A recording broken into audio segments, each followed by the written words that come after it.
public hearing of the Foreign Relations Committee. We're doing America's work here.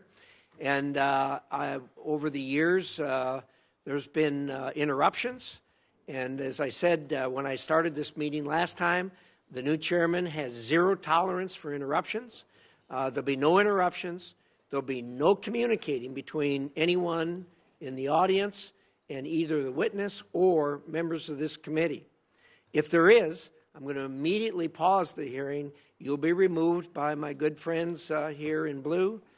You will also be banned from coming back here for the next 12 months. It's important. We respect the First Amendment here. There's all kinds of places you can communicate outside of this room, but we're doing America's business here, and it's important that we focus on it, that we're efficient. We're always short of time, so we ask everyone to respect that. If you don't, there's consequences. So with that, Madam Chairman, did you have anything to add to that, or Madam Ranking Member? I certainly support making sure that this hearing can be done in an orderly way that allows the witness to testify and allows members of the committee to ask their questions. So I support the chairman's efforts. Well, thank you very much. And with that, I'm going to make an opening statement. I will then refer to the ranking member to make an opening statement. We then have some distinguished colleagues to introduce. You got time to sit through our opening statements, or do you want to do your introduction? I know you both have important things you have to do. Your choice. Let our colleagues go, Mr. Chairman, if I may speak. Let our colleagues go. Don't do that to them. It's not that we want you out of here. Right. Can we go? Shelley, go ahead. Thank you. Thank you, Chair Risch and Ranking Member Shaheen, for welcoming me to the committee. And I want to thank my good friend, Elise Stefanik, for honoring me today to have the privilege to introduce her before this distinguished committee. And I also want to say what a privilege it is to share the podium with my friend Tom Cotton. Congratulations also to both of you of your positions on this committee. It is truly an honor to be here to introduce someone who I admire greatly. The job she has been selected to carry out for President Trump is not an easy one, but it is extremely important. In its early formation, it was believed that the United Nations required U.S. leadership in both its creation and in the actual business of the organization to prevent conflict and to advance freedom. But lately, when many of us look at the United Nations, this body that is meant to advance values of peace and freedom and human dignity, we don't see those American values reflected.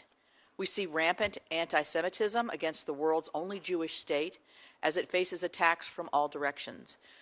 We see oppression and aggressive autocrats celebrated and elevated to leadership positions. We see China, Russia, and Iran empowered at this organization to advance their values, not the values of peace and freedom that Americans stand for. It is clear that the need to reestablish U.S. leadership at this broken institution, that we need to do that. I cannot think of anyone more qualified or more ready to fulfill that role than my friend, Elise Stefanik. I've known Elise for several years during her career in public service, and I am excited to highlight her qualifications for this important role for which she has been nominated. As a member of the House of Representatives, she has shown remarkable leadership. As a member of both the Armed Services and Intelligence Committee, she's shown an exceptional command of national security issues. Elise understands the dangerous world and the growing threats that our country faces, and she has the strength and the skill to reassert U.S. leadership on the world stage, a world stage that needs moral clarity and leadership now more than ever. Elise has shown that moral clarity by exposing, she has shown her moral clarity by exposing anti-Semitism on our college campuses. She has shown that moral clarity by posting on social media every single day about the innocent hostages taken by Hamas during the horrific attacks of October the 7th, more than 450 days later. The United Nations is a tough place. Well, Elise is from New York, but Elise has never backed down from a challenge. At the time of her first congressional election, she was the youngest woman ever elected to the Congress in the United States history. She went on to become the youngest woman ever to serve in elected House leadership. And she will confidently and skillfully execute for President Trump and for all of the American people at the United Nations. Additionally, on a personal level, Elise is a good mother. You can see her son Sam back here, and she's such a good mother that they have Legos on the hold, ready to go. A great wife, a great daughter, and a wonderful friend. Her steady hand and genuine caring nature, combined with her fierce intellect, will bring exactly that person that President Trump and our nation needs at the United Nations. I look forward to voting to support her when I have the chance, and I thank all of you for the opportunity to have her before you today. Thank you. Thank you very much, Senator Capito. Well said. Senator Cotton. Mr. Chairman, Senator Shaheen, colleagues, it's my honor to join Senator Capito today in introducing my friend and colleague, Elise Stefanik, as the nominee for Ambassador to the United Nations. Elise has an outstanding record of fighting for America's interests at home and abroad, and I urge members of this committee to confirm her swiftly and hopefully unanimously. The United Nations today has many problems. Chief among them are communist Chinese influence and incessant targeting of Israel. From weeding out anti-Semitism to opposing harmful Chinese and Russian policies, the next UN ambassador must help restore sanity to the United Nations. And I can think of no better person for this role than Elise. In Congress, she has unapologetically stood up to our adversaries and will do the same at the United Nations. As a senior member of the House Armed Services Committee and the House Intelligence Committee, Elise understands the stakes of our competition with Communist China. She helped stand up the China Task Force in the House, which later became the bipartisan Select Committee on the Chinese Communist Party. She also led comprehensive legislation to deter China and strengthen the United States. I've had the privilege of partnering with Elise on several of these bills, including one to ban Chinese-owned tutoring companies at our Department of Defense and another to counter Chinese drones in America. I'm also confident in Elise's ability to stand up for Israel against the United Nations' often blatant anti-Semitism. She has long advocated for billions of dollars for Israeli capabilities like the life-saving Iron Dome and critical anti-tunneling technology. Her questioning of college presidents in defense of Jewish students set off shockwaves around higher education, resulting in the resignation of the Harvard and University of Pennsylvania presidents. She's also been a tireless advocate for hostages taken by Hamas. Elise has dedicated her career to public service. She started out working in the Bush White House before joining Congress to serve the people of northern New York. To her constituents, she's best known for working across the aisle to improve the lives of New Yorkers. At the UN, I know that she will continue to put Americans first. I commend President Trump for this nomination, and I'm grateful to Elise for once again answering the call of duty. I'd also like to thank her family, whose steadfast support has led her to this moment. Elise and her husband Matt are parents to their 3-year-old son Sam, who is apparently departing at this very moment. I'm sure that one day Sam will look at this moment and Elise's future service with much to be proud of, even if today, like my boys, he thinks it's mostly boring politics stuff. Yeah. So today I'm here to happily and proudly offer my strong support to this dedicated public servant and American patriot, our next ambassador to the United Nations, Elise Stefanik. She's the right person for the job, and I encourage all of my colleagues on the committee and in the Senate to process her nomination promptly and unanimously. Thank you, Mr. Chairman and Senator Shaheen. Well, thank you, Senator Cotton, and again, well said. So both of you, I know you've got things that you've got to attend to, and we appreciate you coming to the committee and helping us out. Representative Stefanik, welcome to our committee. You'll find us kind and generous most of the time, and we look forward to hearing from you. Senator Shaheen and I are going to make a few remarks, and then we'll yield to you and hear what you have to say. First of all, let me start by saying there is great difficulty at the United Nations today, and I'm confident President Trump's nominee can help bring much-needed change. This is widely recognized by people here up on the Hill. Senator Cotton, Senator Capito both made reference to it. I know you're well aware of it. One of the unfortunate things, and maybe this hearing will help, is the vast majority of the American people do not recognize the deterioration that has happened at the United Nations and how it has strayed from its original purposes. There is great difficulty there. I think that we need significant change.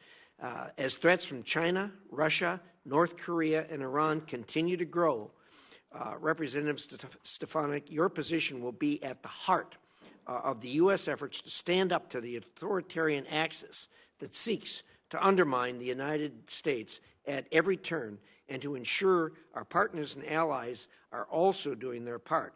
I know you're up to that task. The UN was founded to be a force for peace and stability in the world, an admirable goal. It's not working. Since its founding, the United States has helped shape the UN and has supported it in dollars, lots and lots and lots of dollars, and in spirit. But today, the United States remains the largest funder of the UN system. We pay 22% of the regular budget, and we pay 25% of the peacekeeping budget. And what have the American people gotten for these investments? They have chaos, complete dysfunction at the UN, and a warped sense of right and wrong. In place of needed reform, the U.S. is constantly asked to give more to the UN, but over time the organization has drifted farther away from American values, putting American national security in jeopardy. Representative Stefanik, I know that President Trump has nominated you to the UN because he knows you're not afraid to stand up for the American people, ensure that taxpayer dollars are truly putting America first, and push back against the real problems, constant problems, that plague the United Nations. As the UN has expanded its mission, the amount of conflict, waste, fraud, and abuse has grown.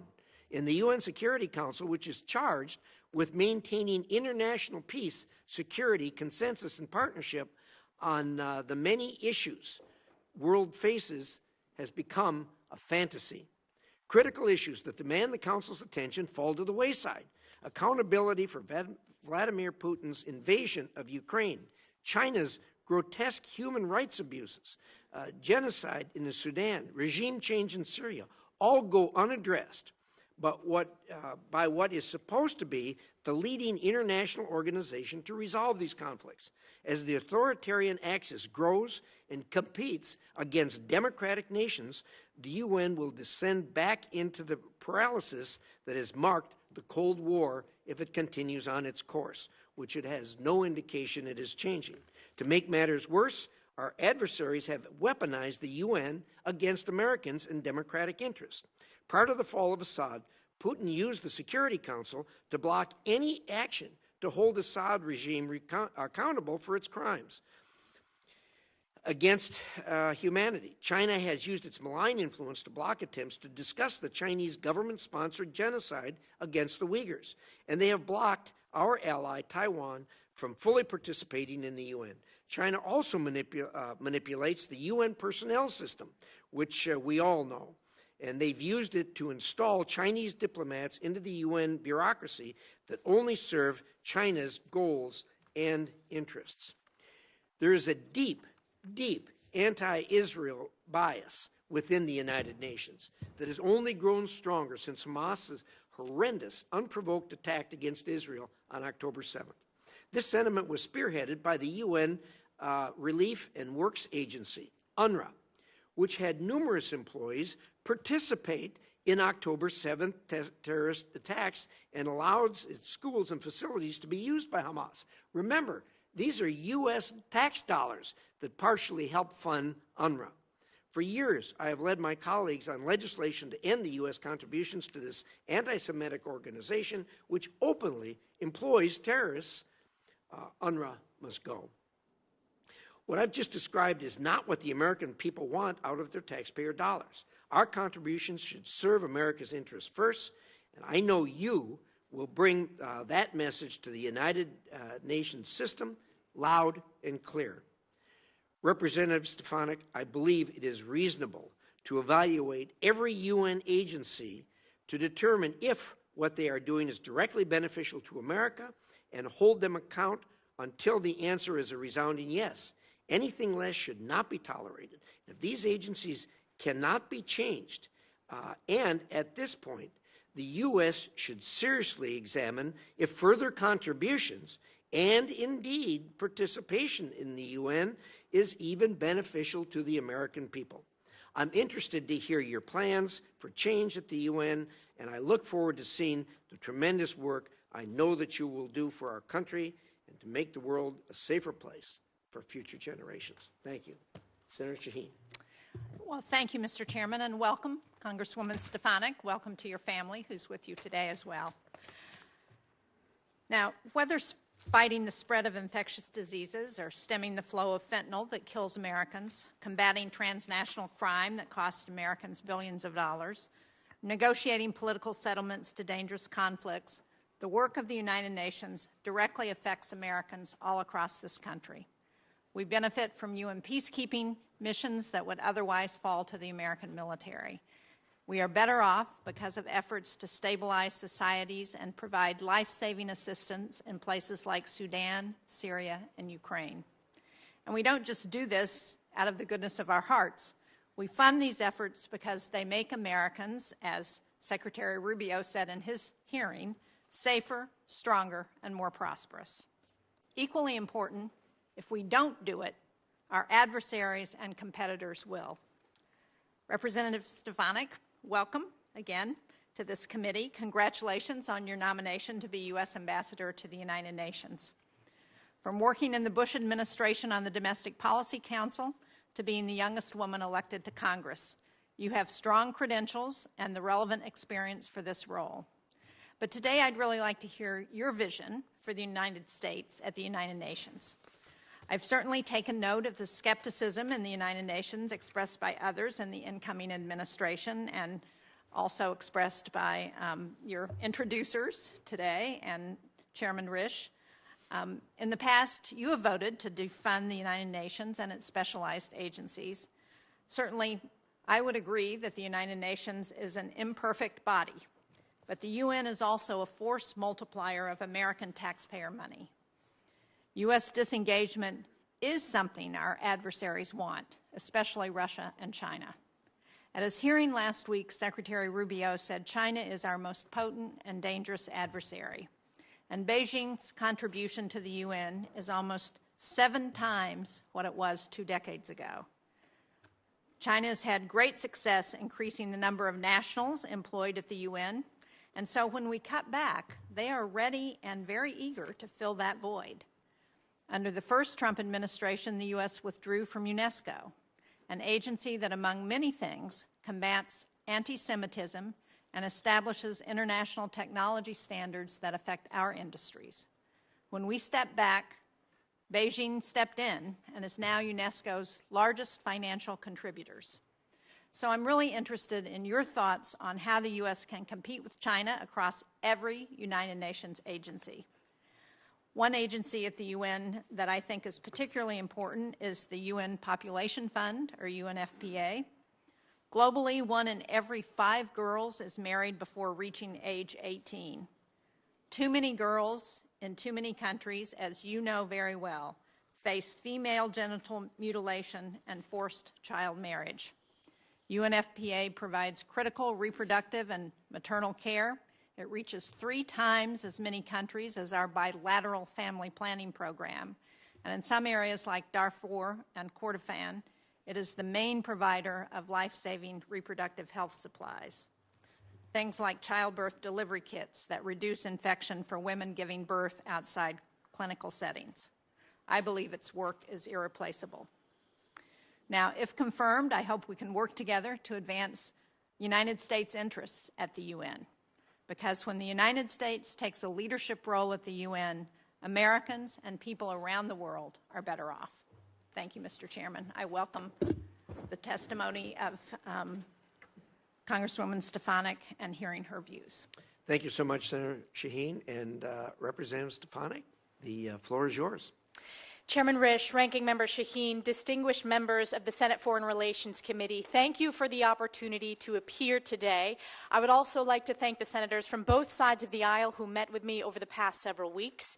It is the honor of my lifetime to earn President Trump's nomination to serve in his cabinet as U.S. Ambassador to the United Nations.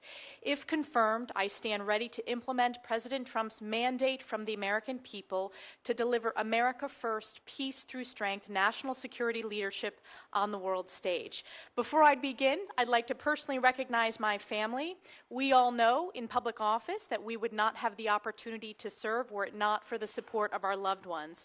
I'd like to begin with my mom, dad, and brother, Melanie, Ken, and Maddie. My dad was here with me today, and my mom and brother are watching closely from upstate New York. There is no question that I would not be here without their lifetime of unconditional love, support, and encouragement, and for that I am forever grateful. I also want to thank my incredibly supportive husband, Matt, who is also here, and of course, most importantly, our pride and joy, our 3-year-old son, Sam, who made his debut in the U.S. Senate. He is comfortable on the House side, it's new in the Senate, so thank you for the warm welcome. Sam is by far our greatest blessing.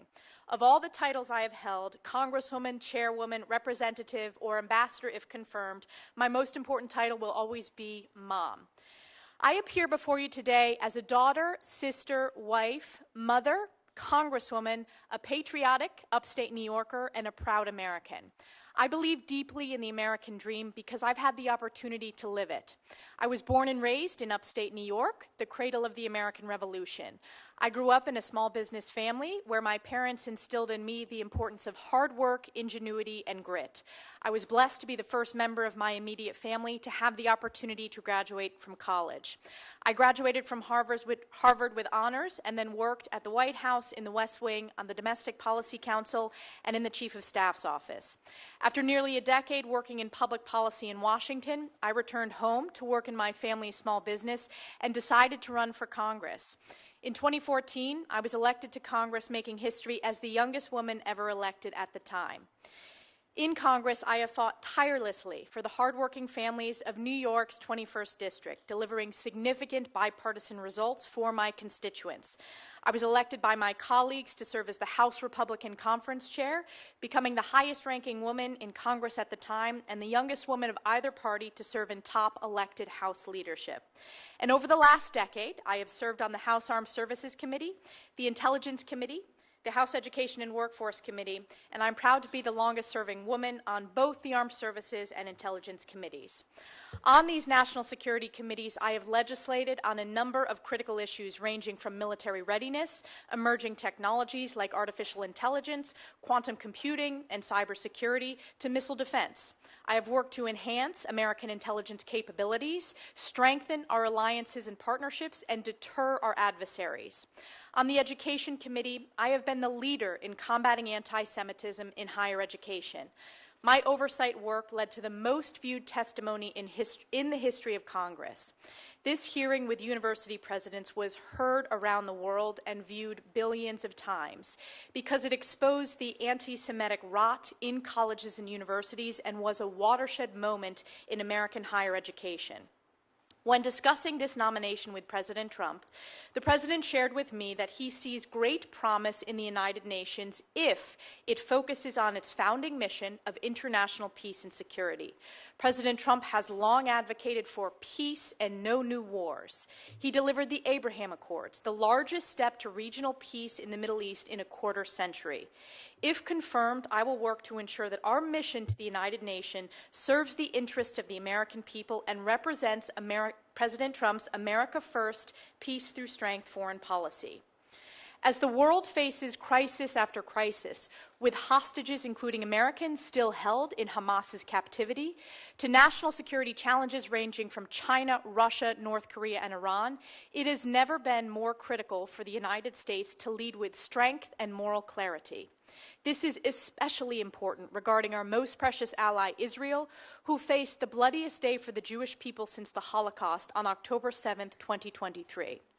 As a member of Congress, I also understand deeply that we must be good stewards of U.S. taxpayer dollars.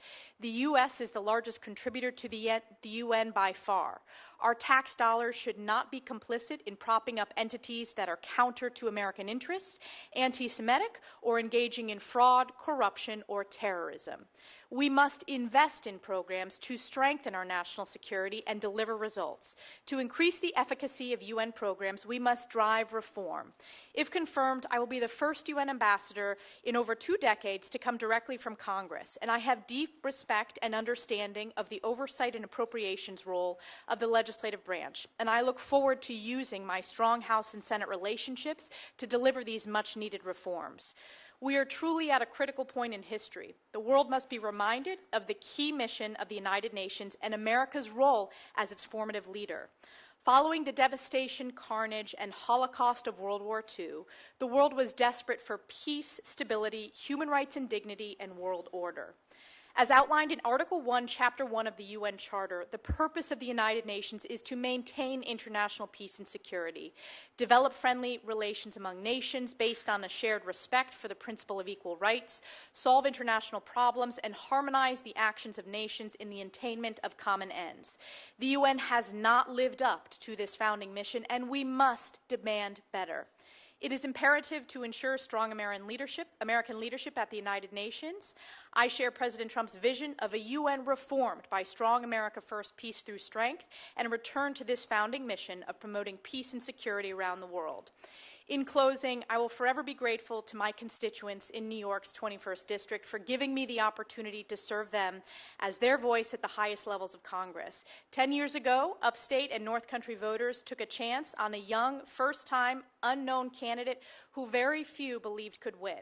So I just want to thank the hardworking families, small businesses, farms, law enforcement officers, military families, veterans, seniors, so many with whom I've had worked so closely to deliver results on behalf of our communities. Thank you especially to my extraordinarily dedicated staff in both the district and in Washington offices for serving tirelessly for the past decade. If confirmed, my family and I are excited for this next chapter to serve on President Trump's cabinet in this role, and I commit to the American people that I will work my very hardest in the coming years to lead with moral clarity and American values. Thank you, and I look forward to your questions. Thank you very much, Congressman. We appreciate those remarks, and what we're going to do now is we're going to do a round of questions. We're going to do 5-minute questions. The ranking member and I have discussed that and agreed to that. That doesn't mean that doesn't mean it's going to end it. We're going to attempt to do another 5-minute round for those who are anxious to have more questions answered. So with that, let me start. First of all, I was impressed to hear what President Trump has always insisted on and has certainly talked to us about, and that is the fact that the founding mission of the UN is such a bright and brilliant light.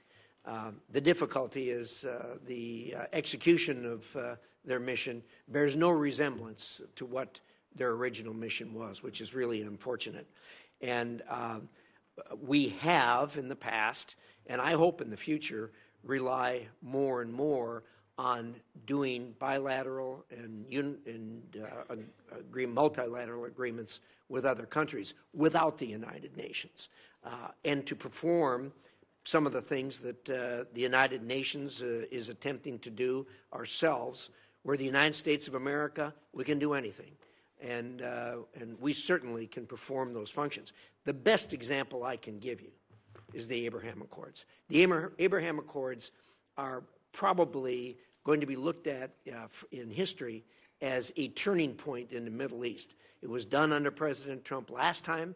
It was President Trump's administration who was the leading force on this, and the United Nations had absolutely nothing to do with it. And it is a great success in the Middle East, or a place where you see very few great successes. So we can do these things. We put a tremendous amount of money into the United Nations to do things that we can do. For instance, feeding folks. We do a lot of it ourselves through USAID, but we do a lot through the UN. In doing that, The UN has hired, for instance, UNRWA to do it, an organization I don't want anything to do with. I don't want any connection to UNRWA. And yet here we are working with them. So I think there's a lot of things that we can do to start with that will ratchet down the number of people that are clogging the New York streets up there with employees from other places, and make it a mission that's our own. Your thoughts? Thank you, Chairman Risch. I wanted to point out, and I'm glad you referenced the Abraham Accords. I think we can look to the success of our bilateral relationships and various multilateral partnerships and build on that within the UN. For example, we have the Abraham Accords caucus in the Congress. I think we should consider starting an Abraham Accords caucus within the United Nations to build on President's success delivering that historic result, the greatest breakthrough for normalization in the Middle East in over a quarter of a century. I do share your commitment, Chairman Risch, to being good stewards of U.S. taxpayer dollars and ensuring all of our investments to any foreign policy strategy, and this goes hand in hand what Secretary Rubio testified, represents our American interests. Does it make America safer? Does it make America stronger? And does it make America more prosperous? So I hope to work effectively with this committee, our oversight members and our appropriators to ensure that we deliver reform and ensure that each dollar is going to strengthen our national security. I think we can look to the programs that are successes, which typically have strong American leadership and voluntary funding. One example is the World Food Program, which has significant bipartisan support on this committee in both chambers of Congress, and it's supported by the American people. And oftentimes, the most successful agencies within the UN, they have transparency, accountability standards, and are led either with strong American leadership or allied countries. So that's a bit of feedback to your question. Well, thank you. I appreciate that. Just very quickly, one of the things that has really concerned me in recent years is we keep getting outvoted at the UN. And it turns out that every country has one vote. And then when you look around and you look at these countries that are voting against us, you find out that you got the Chinese in there spreading money throughout their government, to individuals in their government, to projects in these dinky little countries, and they buy their vote.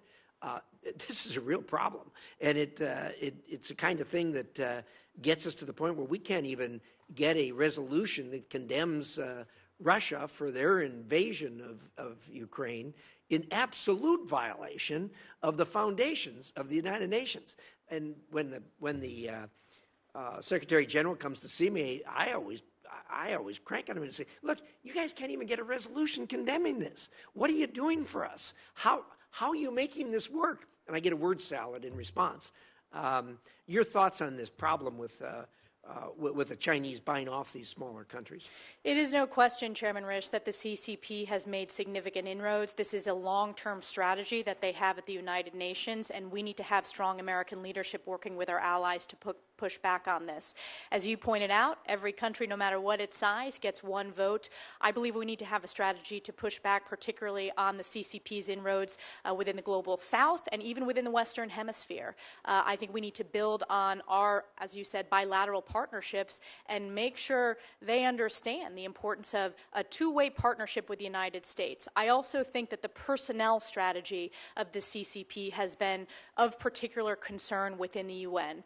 Clearly. China has made inroads in placing CCP leaders and Chinese diplomats in positions as head of various sub-UN agencies, but also at the most junior level. So we need to have a human capital strategy working with our allies to push back on that. I appreciate your thoughts in that regard, and I certainly have no objection to countries having a vote. What bothers me is that the corruption and the fraud when the Chinese buy off that vote with money is just flat wrong. Thank you for your thoughts. Senator Shaheen. Thank you. Again, Congresswoman Stefanik, welcome, and thank you for your willingness to continue to serve this country and for your past service in the House. While I think we would all agree that the UN is not perfect, it is a force multiplier for the U.S., and it's a prime example of global burden sharing in times of crisis. I was pleased to see that the Trump administration will maintain this position, U.S. Ambassador to the United Nations, as a cabinet-level position.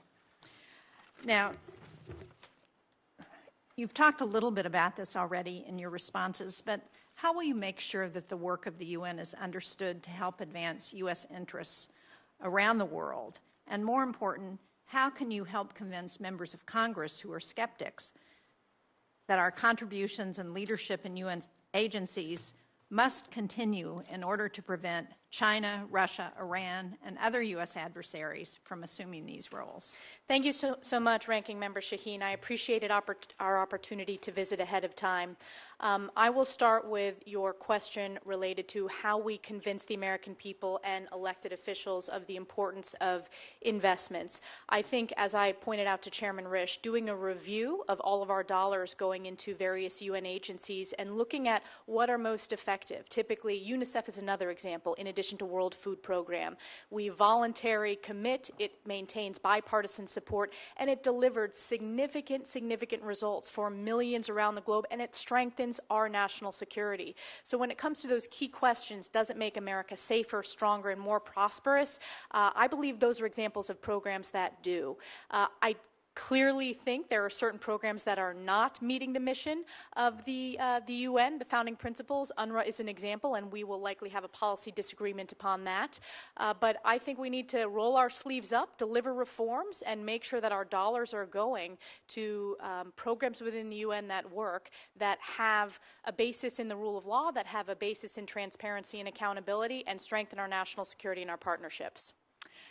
Well, thank you. I would point out that right now we're not funding UNRWA. Absolutely, and I voted to defund UNRWA. One of the things I talked about in my opening statement was UNFPA. So the opportunity to provide family planning, maternal health care, midwife training, interventions to halt child marriage, to address the practice of female genital mutilation, and to help ensure healthy families. Will you commit to personally reviewing UNFPA's work before the administration makes any decision about invoking the Kim Kasten law?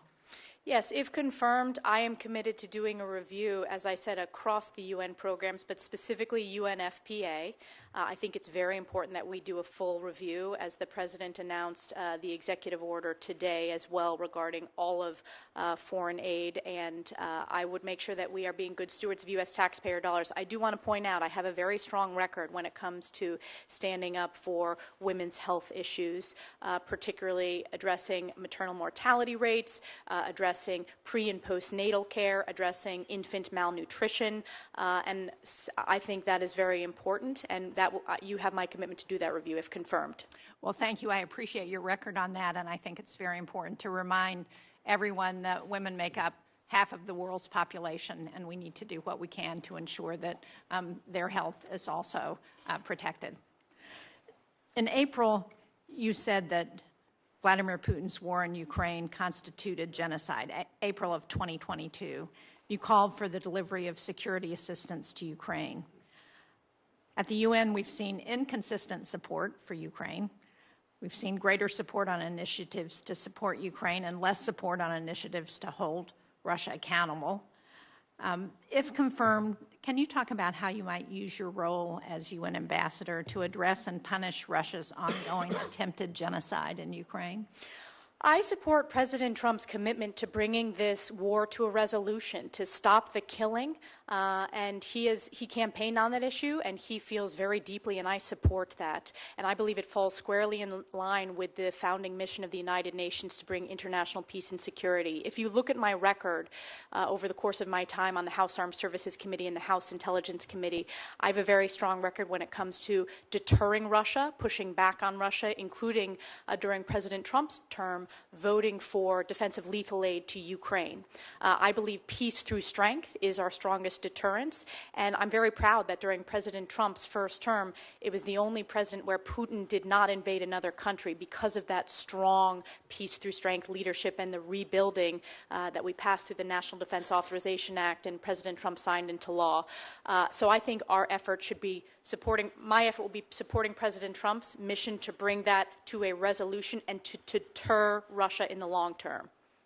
And so how do we hold Russia accountable for some of the human rights abuses that have happened in Ukraine, for their destruction of infrastructure in the country, for the lives that are lost? Clearly, this is a war that is only Vladimir Putin's initiative that has started. So are there things we can do at the UN that will hold Russia accountable? Certainly, it's going to be important to support President Trump's approach with his special envoy to address and bring that to a resolution. And I will work with the National Security Council and my colleagues in the cabinet who sit in the national security spaces to use this position at the United Nations to support his strategy and give him maximum flexibility to bring this to a resolution. Thank you. Thank you, Mr. Chairman. Thank you. Senator Ricketts. Thank you, Mr. Chairman. Congresswoman Stefanik, welcome to the committee, and thank you very much for stopping by my office so we could have a chance to talk before this committee. And I really appreciate your service to our country and look forward to the strong credentials you bring to the table to be our UN ambassador. Winston Churchill said that the UN was set up not to get us to heaven, but only to save us from hell. And we've talked about the corruption that's going on there, the mismanagement, the rot, and so forth. And you've mentioned already this concept that we have to have reform there. That's going to be very important. And we've also talked about how much American taxpayers put into the UN, $18 billion a year. And to put that in perspective, in 2022, that was more than 185 other member nations combined. Chairman Risch mentioned what the percentages of, 22% of their overall budget most recently and so forth. So we invest a lot there. We've talked about these reforms. Do you believe that we can leverage the money that we're putting into the UN to drive the reform? So, for example, can we say to the UN, hey, we're going to put money into these programs if, for example, they establish some of the transparency you were talking about. And if you don't do that, we're pulling our money out. Is that one of the ways that we can drive reforms? Absolutely, and I believe we have to. We owe that to American taxpayers to ensure that all of our dollars and investment represent our values and answer the key questions of, does it make America safer, stronger, and more prosperous? So that is really important to me as an elected official currently, representing. I understand we have to be good stewards of U.S. taxpayer dollars. So I think that is a key tool for us to demand greater reforms and transparency. Great. One of the other things that we've also talked about as well is how Communist China has used the UN to push its interests, and the chairman laid out some of the problems with what Communist China is doing. What can we do to be able to get more U.S. leadership into these different committees to kind of combat that? We need to have a strategy, and this came up in virtually every conversation with senators from both sides of the aisle, and it needs to be a long-term strategy working closely with our allies and our partners, both at the most junior levels and at the more senior levels within the UN. We need to make sure that we're running candidates, either American or allied nations, in the elections process for key leadership posts within the UN system. We need to pay particular attention, I believe, to the technical organizations, whether it's telecommunications, whether it's civil aviation. And another way is we need to ensure Taiwan has maximum meaningful participation in international organizations. I also believe it's important to ensure that the language, because we have seen China trying to insert their specific language, which is counter to our values, we need to have very strong Mandarin expertise and really keep a close eye on that as well in all the documents and statements coming out of the UN system writ large. So do you have specific plans to be able to start recruiting more Americans or allied nations people into the UN to be able to do it? And I'm going to kind of add on to that, because if you go back to, I think, between 2009 and 2021, the Communist China has increased its employment of its nationals in the UN by 85%. So it's not just about leadership of different agencies, but it's also about how many people just work there in the UN that, of course, we'd be naive to think that they're not driving Communist China's agenda through the UN, whatever role they have. So can you talk a little about how the strategy for getting more people leadership, but also how do we recruit more Americans or other allied people just to do the work of the regular UN? I think we have to have a mission to recruit at the most junior levels to work their way up into the system. I also think we need to have a strategy working with Secretary Rubio to ensure that we have the highest caliber, which we do, of course, in terms of those that are serving at the U.S.-UN mission, and also provide that expertise of challenges within the Indo-PACOM region. I think that is very important, and I intend to also have opportunities to partner with, whether it's higher education institutions, whether it's private sector, whether it's opportunities in each of your states or each of House members' districts for ideas that we can help address this long-term personnel challenge.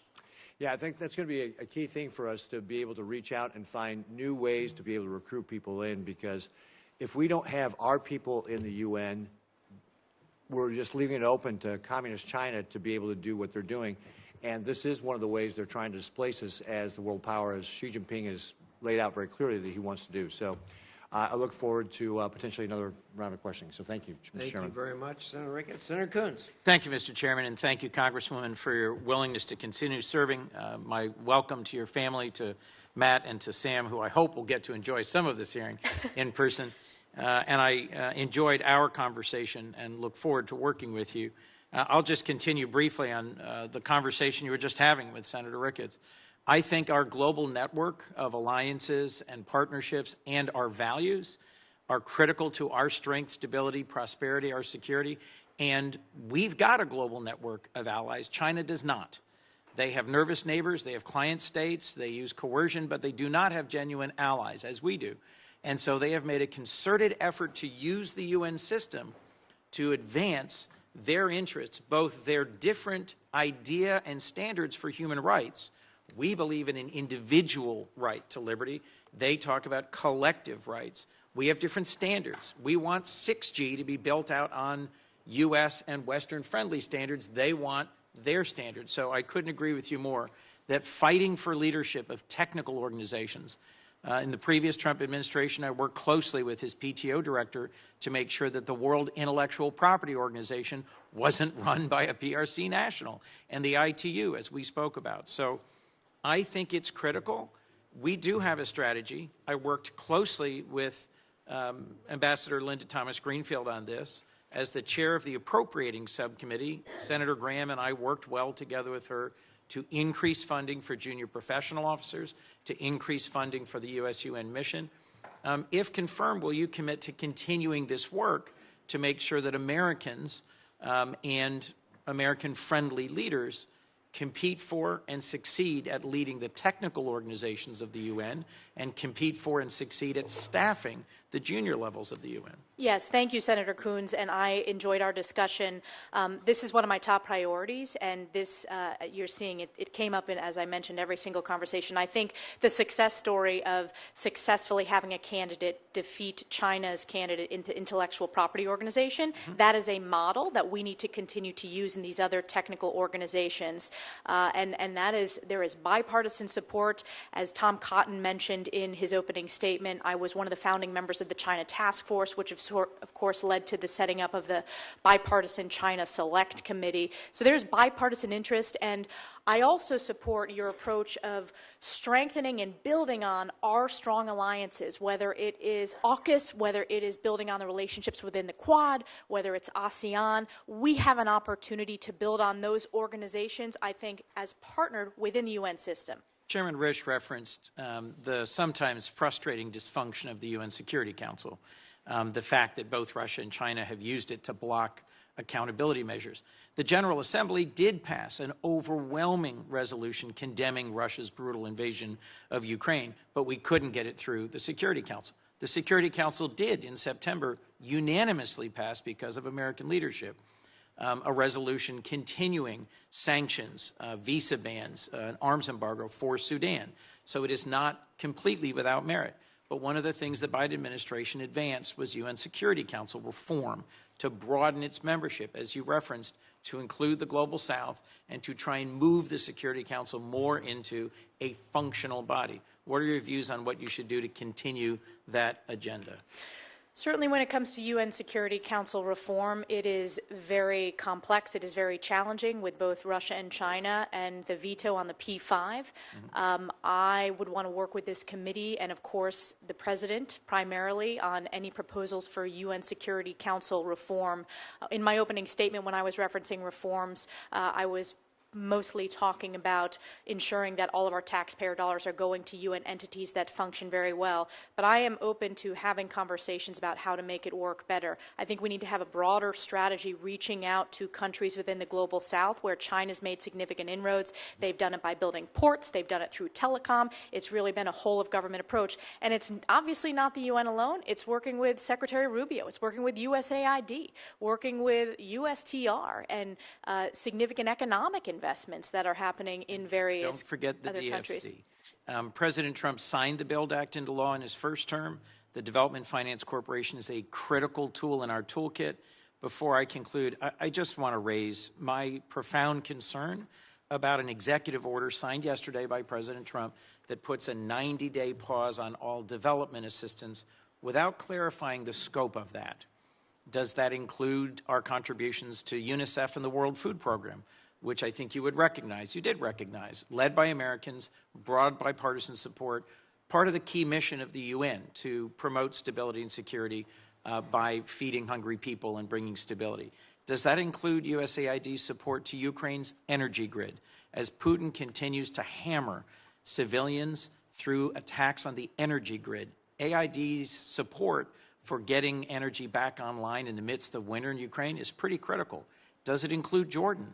A sea of stability in a whole area of chaos. Will development assistance be frozen for 90 days to Ukraine, to our development partnership in the Philippines and the Luzon corridor to compete with China's influence in the region, to Jordan? I hope we can work together to get some clarity, and I hope where there are obvious partnerships that do advance American national interests, that they will move forward quickly. Thank you. Thank you, Senator Coons. Thank you. Senator McCormack. Congresswoman, it's good to see you again. My wife, Dean, and I have known you for, I think, more than 20 years, so I'm thrilled that President nominated you for this important role. Forgive my voice. I think I've been celebrating making America great again a little too much. As we discussed when we met in my office, I'm deeply troubled by the virulent anti-Semitism and anti-Israel bias at the United Nations. And since Hamas's brutal massacre on October 7th, the Jewish community in Pennsylvania and across our country has seen an explosion in hate. As you know, this is not theoretical for me and for Dina. We live in Squirrel Hill in Pittsburgh, where we had the Tree of Life tragedy, and a painful reminder of where that hate can lead. In Congress, you've done an incredible job of pushing back against anti-Semitism in our nation's institutions. You exposed the presidents of the three leading universities for their lack of moral clarity. And I was one of the first to call for the firing of the president of UPenn because of the tough questioning that you forced her and other presidents to leave office. I'm confident you can bring that same fire and effectiveness and leadership to the UN. And let me start by asking how you'll fight back against anti-Semitism and bias against Israel within the UN. Hamas terrorists have been operating with impunity from UNRWA facilities, and UNRWA employees even participated in the massacre on October 7th. So beyond funding, how will you work with our allies to end UNRWA's mandate and shift legitimate humanitarian functions to other UN organs or trusted NGOs? Thank you so much, Senator McCormack, and thank you for your leadership combating anti-Semitism. I know it's important to the American people and it's important to Pennsylvanians, and something that I am deeply committed to doing in this role. It's one of the reasons why, in my conversation with President Trump, I was interested in this position, because if you look at the anti-Semitic rot within the United Nations, there are more resolutions targeting Israel than any other country, any other crisis combined. And we have significant national security councils, the anti-Semitism, whether it's UN Women failing to condemn Hamas's terrorist attack and terrorist regime against innocent civilian women, using rape and targeting women specifically, taking them hostage. I am overjoyed that those 3 young women hostages were returned home. We need to stay committed to ensuring every hostage is brought home. I've met with many hostage families.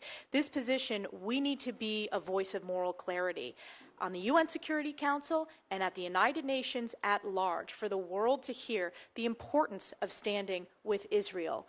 And I intend to do that. This year will mark the 50th year since the disgraceful Zionism is Racism resolution at the United Nations. And at the time, our U.S. Ambassador, Daniel Patrick Moynihan, spoke out strongly against that disgraceful resolution. That is the type of leadership that I hope to bring, if confirmed, to the United Nations. And President Trump has a tremendous record when it comes to standing with Israel, whether it's the Abraham Accords, whether it's his commitment to combating anti-Semitism, or recognizing Jerusalem as the eternal capital of Israel. This is a strong, strong record, and I hope to do that at the UN if confirmed.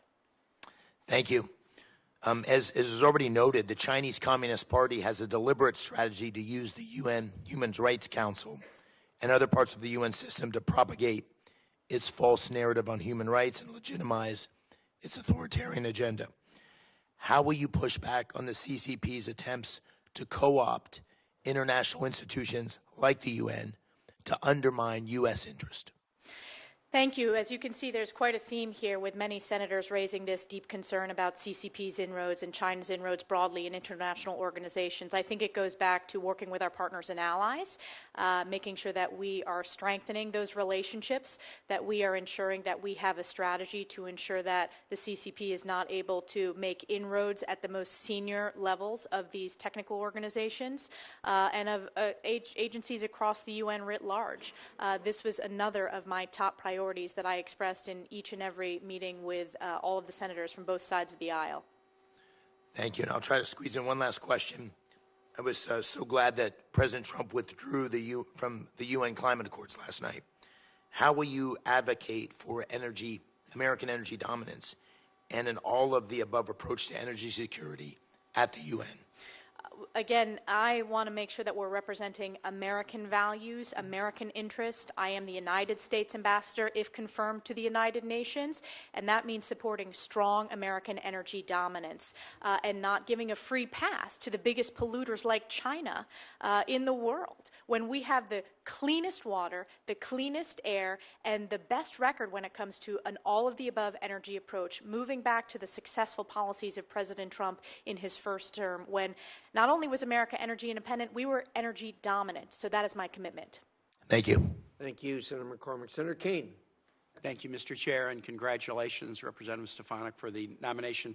I really appreciated the meeting that we had in our office. You and I have some political differences, of course, but we talked that day about items on which we agree. We had some on which we disagreed, and we had a couple of others where you said your position is one that President Trump doesn't agree with. And I like that candor, and I like the fact that we had a good exchange. I'm grappling with that and some of the partisan comments you've made in the past. An article that I'd like to put in the record, National Public Radio article, How the Replacement Theory Went Mainstream on the Political Right, for May of 2022. On Monday morning, Stefanik tweeted, Democrats desperately want wide-open borders and mass amnesty for illegals, allowing them to vote. I'd like to put that in the record.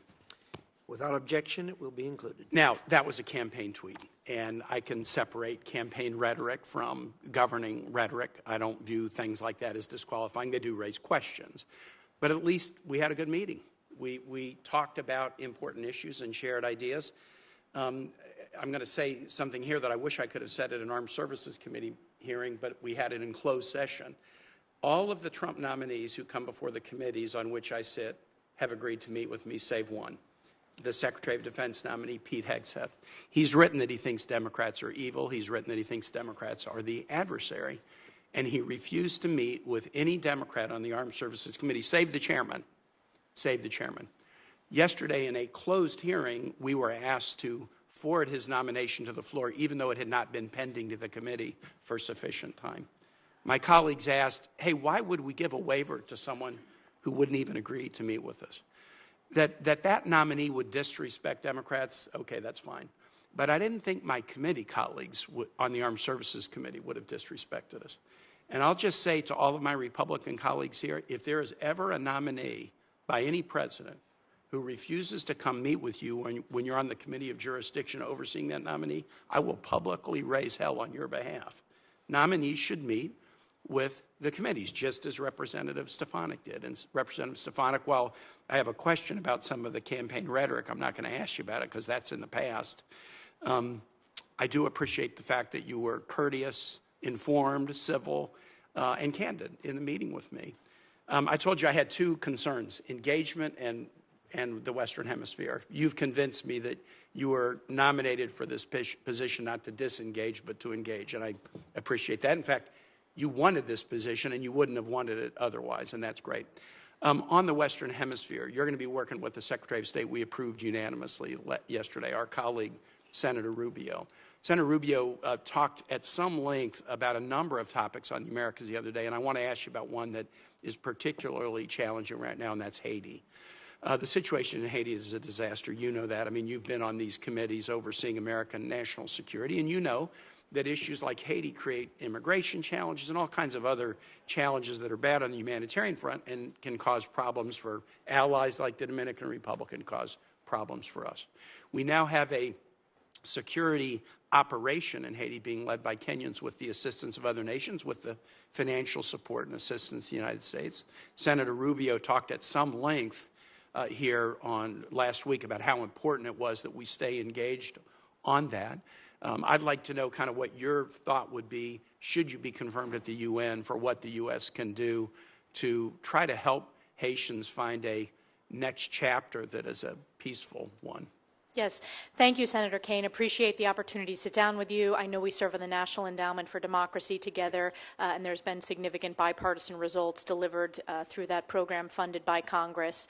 I wanted to just point out I stand strongly for border security.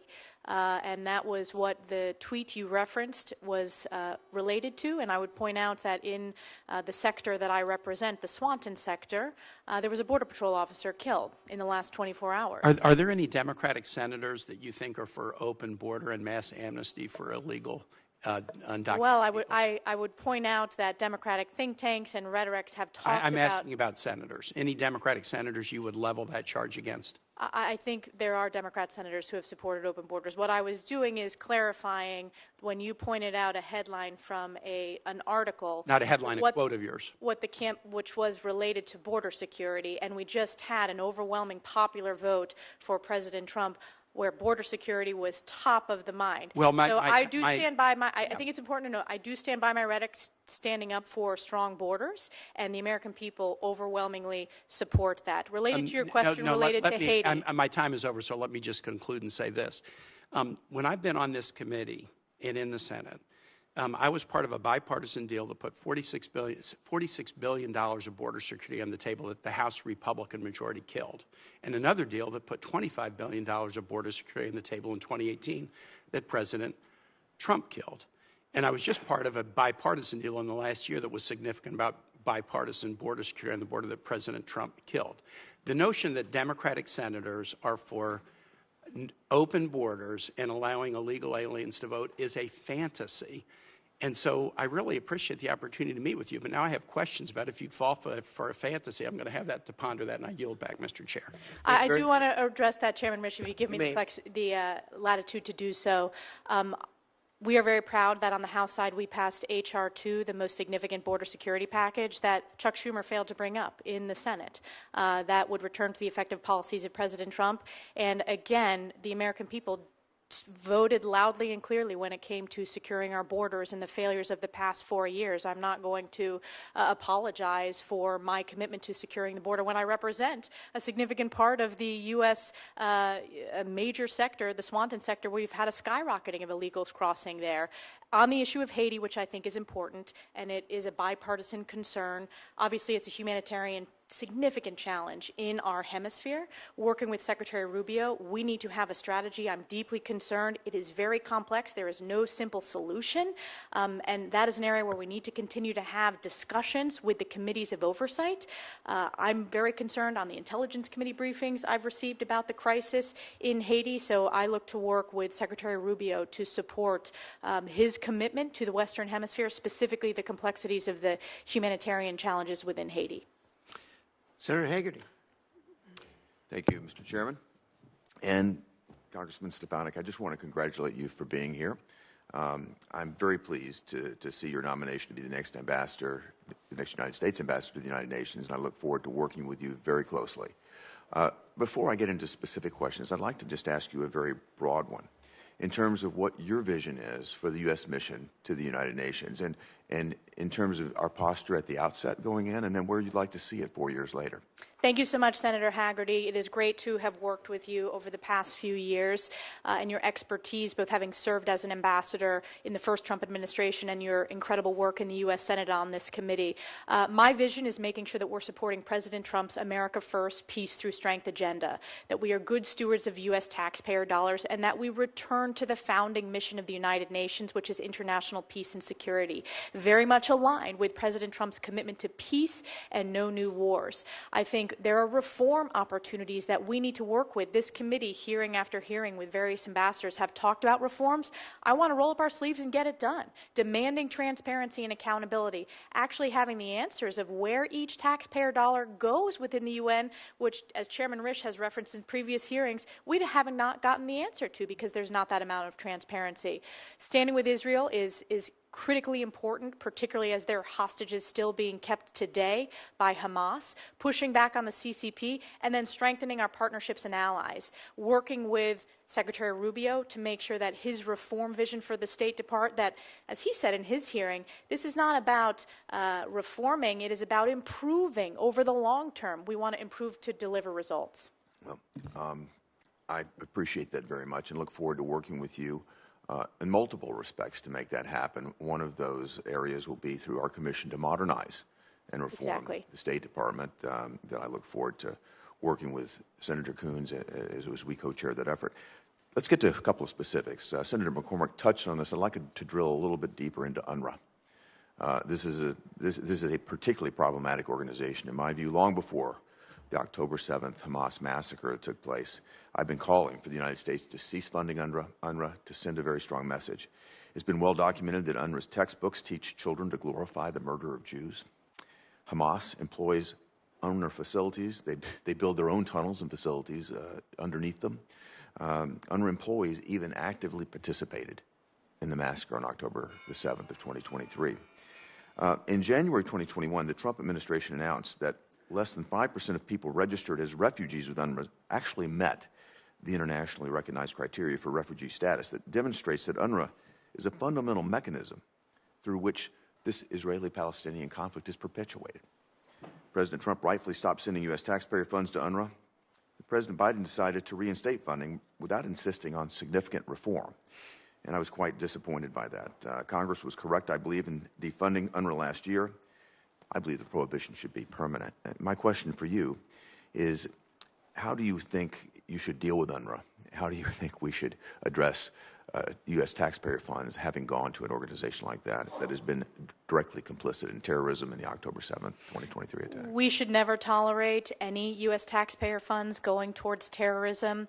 As in my question with the ranking member, Shaheen, I was one of the members that voted to defund UNRWA. I was one of the leaders in standing for that important appropriations vote, which there is a bipartisan consensus on, with significant members, Republicans, as well as some Democrats who voted to defund it. I think we can look to organizations within the UN system, such as UNHCR, such as the World Food Program, working with USAID, which are proven organizations. They still need, reform efforts and modernization, but don't have the terrorist ties that UNRWA had, particularly that were exposed during the October 7th Hamas attack against Israel, whether it was Hamas's leader Sinwar carrying an UNRWA teacher's passport, or whether it was the UNRWA office above a Hamas data center, or individuals within UNRWA who participated in the terrorist attack against Israel on October 7th. So that I fully support the President's commitment to defunding, and I'm proud to have voted for that in the Congress. Great. Well, I have several more questions, but I just want to touch on one last one very quickly. And that has to do with accountability at the World Health Organization. You take into consideration the concerns around the COVID pandemic, what happened there, the WHO role there. President Trump, I believe, rightly withdrew us from supporting and funding WHO. President Biden put us back into that, into being a funder. In fact, the largest funder, $1.3 billion so far to that organization from United States taxpayers. What are your thoughts on the accountability that we've received so far, and where would you like to take that? Thanks. I support President Trump's decision to walk away from WHO. WHO failed on a global stage in the COVID pandemic for all the world to see, and instead spewed CCP talking points that I believe led to not only false information, but dangerous and deadly information across the globe. We cannot tolerate entities that are taken over by CCP propaganda. So I strongly support President Trump knows when to engage and knows when to walk away. He was right in his decision to walk away from WHO, and I support that. I was pleased to see that action yesterday as well. Thank you, Mr. Chairman. Thank you. Senator Booker, you're up. Thank you very much, Mr. Chairman. It's good to see you, and I thank you for the time that you gave me in a very hurried inaugural weekend. Yes. It was amazing that we were able to fit that in. And I want to echo some of my Senate colleagues who just said you are very informed and seem to be extraordinarily committed to this task and this goal, and I'm grateful for that. I want to jump in on some of the things we talked about right away. I'm so grateful for Senator Kaine bringing up Haiti and the importance for us to come up with some bipartisan foreign policy agenda or strategy to deal with that crisis there. I want to bring attention to the conflict in Sudan, which has created the largest and fastest growing humanitarian crisis in the world. We see right now tens of millions of people in need of assistance. The humanitarian crisis from hunger and malnutrition all the way to political destabilization in neighboring nations like Egypt, which are seeing this extraordinary overflow of urgencies as a result of the immigration and displaced people that are landing in that country. I'm deeply concerned about recent reporting from the New York Times stating that the SAF has used chemical weapons on at least 2 occasions, and I am really believing that we are lacking the kind of pressure on a lot of our allies and other nations that are involved in this conflict. And so this is a real time for, and as I talked about now, Secretary of State Rubio, about really aligning a diplomatic strategy in trying to bring about an end to this conflict, which will not be solved ultimately through the use of military conflict and needs a diplomatic solution. And so for now, in the short term, the need to protect civilians is paramount. And this is an issue where obviously, should you be confirmed, you can lead. And I think, in my opinion, one of the things that it's been lacking from is just a general prioritization. So first and foremost, will you commit to prioritizing Sudan and an end to this horrific humanitarian crisis and politically destabilizing reality we see now? Yes, absolutely. And I think that's one of the great responsibilities of this role is prioritization of what we speak out against on the world stage at the United Nations. And I'm grateful for this committee's bipartisan work on the Sudan Accountability Act. The special envoy position is very important, and raising the awareness within the public of how significant this humanitarian crisis is. And the challenge we have is there's implicated nations in supplying arms to this conflict. I'm wondering if you have some thoughts about how you could use your position to try to bring about an end of the cooperative parties that are fueling the conflict. Absolutely. I mean, we will have to have strong conversations led by the President and Secretary Rubio with the UAE, the Egyptians, the Saudis, and that will be critical. I'm not going to get ahead of the Secretary of State and the President, but certainly will be supporting them at the U.S.-UN mission to do so. Okay, and then just the ideas of refugee assistance in the area and some of the specific, as we talked about, some of the specific UN agencies that really are the lead in providing that. And it's concerning to me, and I know I heard Senator Coons point this out, this idea of pausing some of this aid at this time for 3 months could have sort of a cataclysmic impact, not just on the humanitarian crisis, but also on the stability of some of our allies in that region. Specifically from the Chad-Sudan border to Egypt as well. Some of the life-saving work done by UNHCR, the World Food Program, and more. And I'm just wondering if you could share with the committee some of your thoughts about how to navigate the urgent importance of these UN agencies and their ongoing work. I think, again, World Food Program is a very successful program. It's results-focused. Its significant voluntary funding piece is a testament to that and the significant bipartisan support, and it is beneficial to America from a national security perspective, but also from an agricultural perspective, from an agribusiness manufacturing perspective as well, an American workforce perspective.